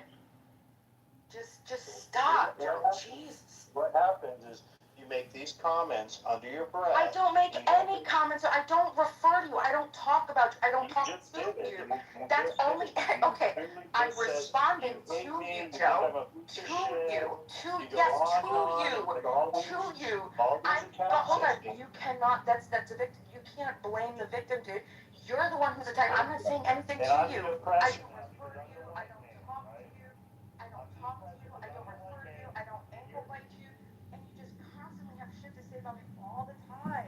All the time in the chat. All the time. And you're gonna come up here and you wanna pretend like we're all just like friendly. Like, dude, just enough. And everyone agrees with Joe, and everyone's getting. And come on, just stop. No, well, he said it. I get it that he's your cock, but please. No, that's kind of rude. You don't say that. Yeah. Did you see what William Say said? whatever the hell I want to say. No, nobody He agrees. said you're making Yeah, I can. Get over it. It's the internet. Get over it. It's the internet. It's the internet. It's the internet. Okay, well, why are you then interfering with me and Joe? You're unhinged. Lima, what is pussy spelled backwards? Because. Because it's weird. Okay, well, too bad. I fight with men on this app all the time. I can handle it. He can handle it too. He doesn't need you. Did you see? Who's losing? And you're interfering with someone that is nothing. Alright, it's over. Okay. Joe thought it was Bima. I can see why he thought it was Bima. Why? I don't remove anybody. I don't remove anybody ever. But he accuses me of it all the time. You're viewed as the libtard of the group, but you're not. I did it. That's why I spoke up. Come on, she is the It was libtard. me. Alright. There's only some Kitover you could take. Yeah, that was me. I just couldn't take it. Just be the break. Kitover is fine. He could come back. Kitover is fucking. John Kitover is absolutely based. Well, he repeated the same thing over and over. It's got a little bit too much, but Leave John Kitover, please. I know, I get it. And we know she's not trans. She's a woman. Who? I think. Oh, Obama. I mean, we heard that story 3 times tonight so far. So yeah, we get it. We got it. And yeah, Beaver's Perfect time to take a shot at Beamer. Come on, can you blame me? Don't you guys think we should take it serious? It's on an official government website. Can you post a link? I don't know. I've never seen it. I don't know. Kitover, he put it in the chat. Do you think anything's going to happen with this case of this black kid, Nolan Wells? Or is that a boring topic?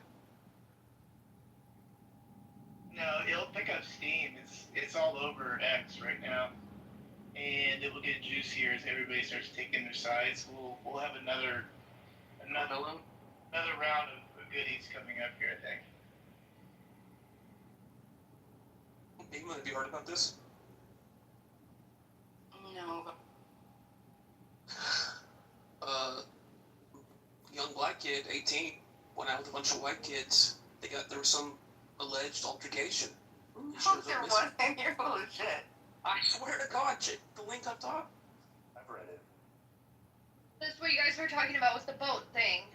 Down by Yeah. John. Okay, let me. The alleged altercation.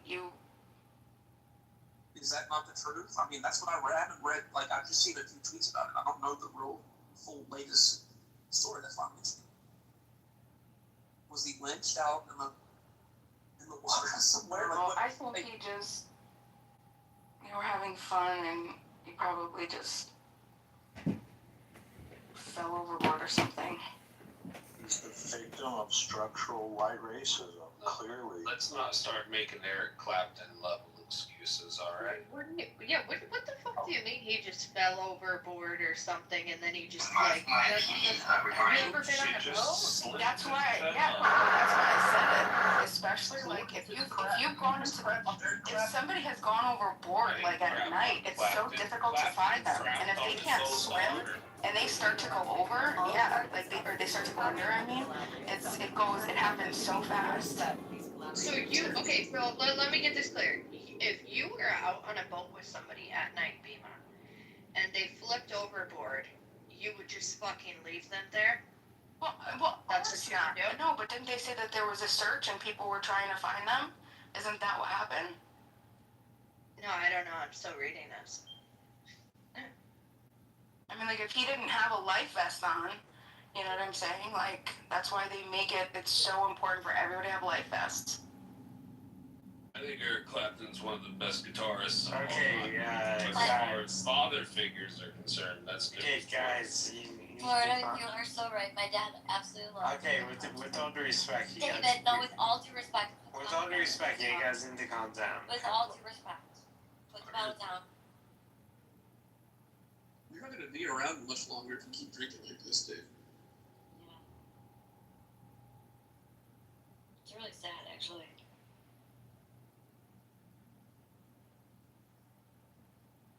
But the Tears in Heaven song was because he wasn't watching his kid and they fell off a balcony. No, that's not true. Him and his wife were at work, and the babysitter, the nanny, was there. Oh. Yeah. Allegedly. What do you mean? Snapped out. Okay, this post is not giving a lot of content. Oh, he was arguing with his friends. Okay, what the fuck? That doesn't tell me anything. So all we have right now is that the authorities are trying to track down people that might have been there that day, and they're questioning people. Oh, David Bobadilla is here. Wow. Yeah, that's pretty sad. Whatever, I hope they find this Bring kid. David Bobadilla. He might be. Found walls of comments. It is suspicious when you pull up the tweet there that the bad guys with nothing that is very, very suspicious. That likes to sound picture. So that kind of like takes off the possibility.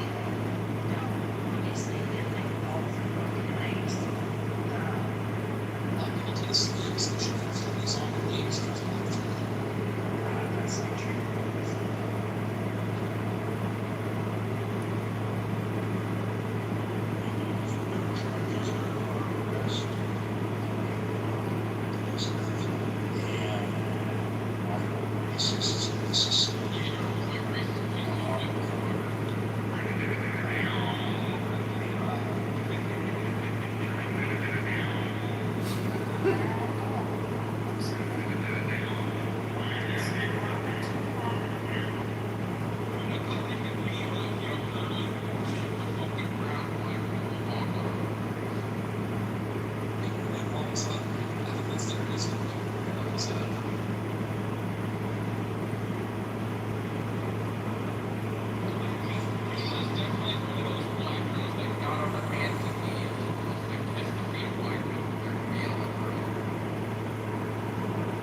I think like black and something like that. I think something we should bring more attention to is the.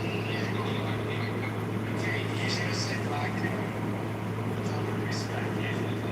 You put the fuck up. Honestly, you're something. Okay. Like, okay. Yes, like. Okay, David's gonna finish my sentence. Okay, finish it. Can I have 2 of these seats inside?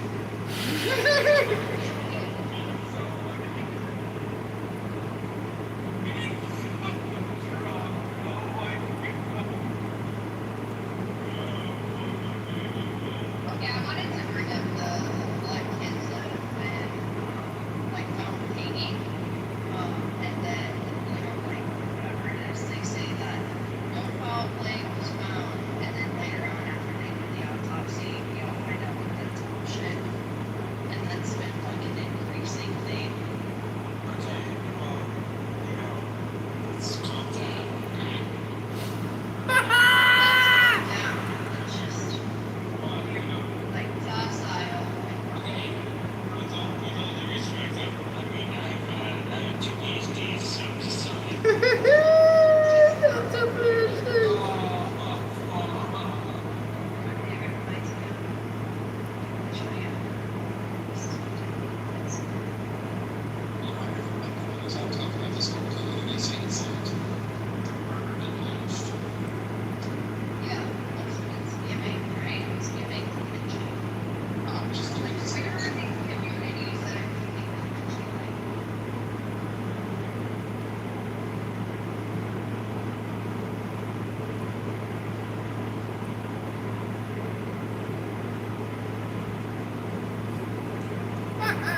hear that.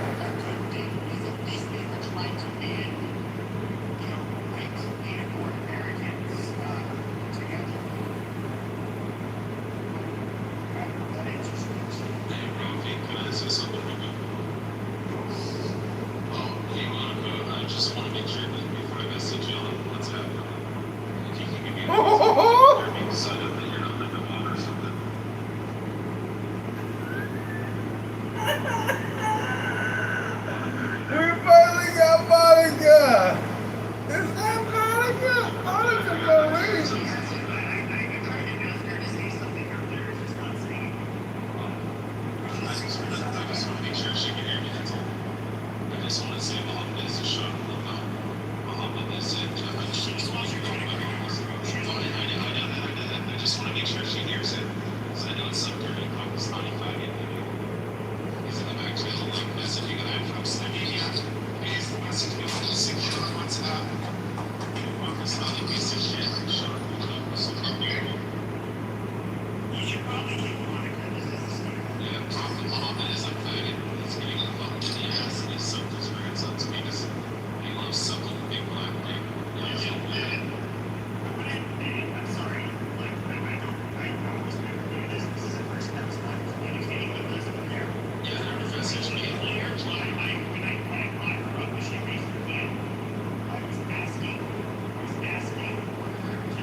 You want to drive a Chicago with fun?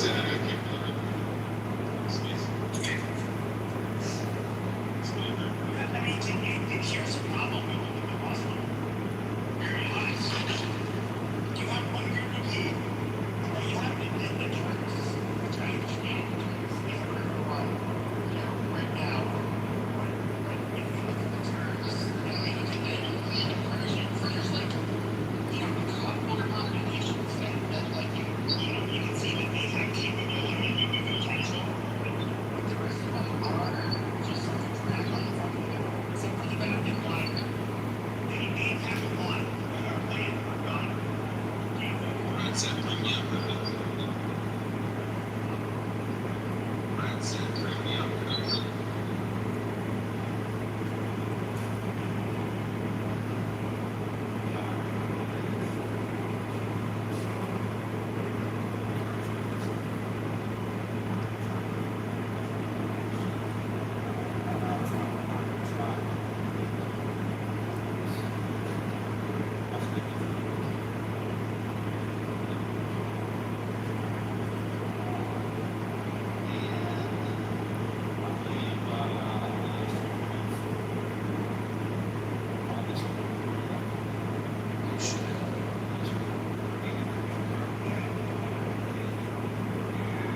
The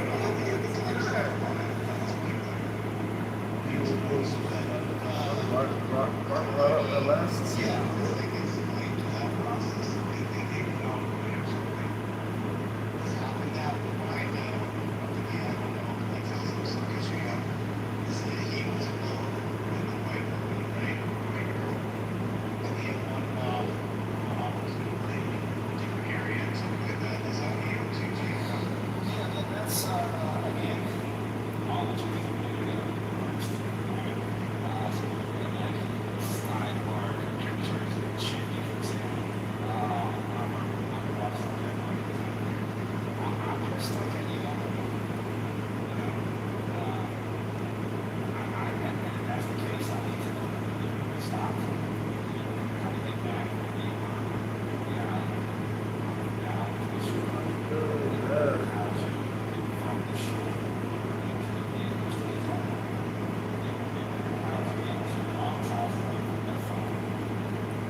got a number.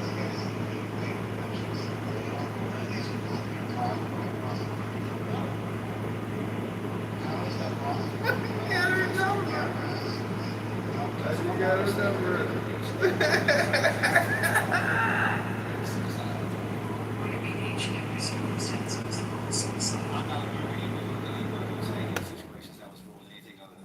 What's like more recent ones that were ruled suicide? Like what state is this and when were they ruled suicide?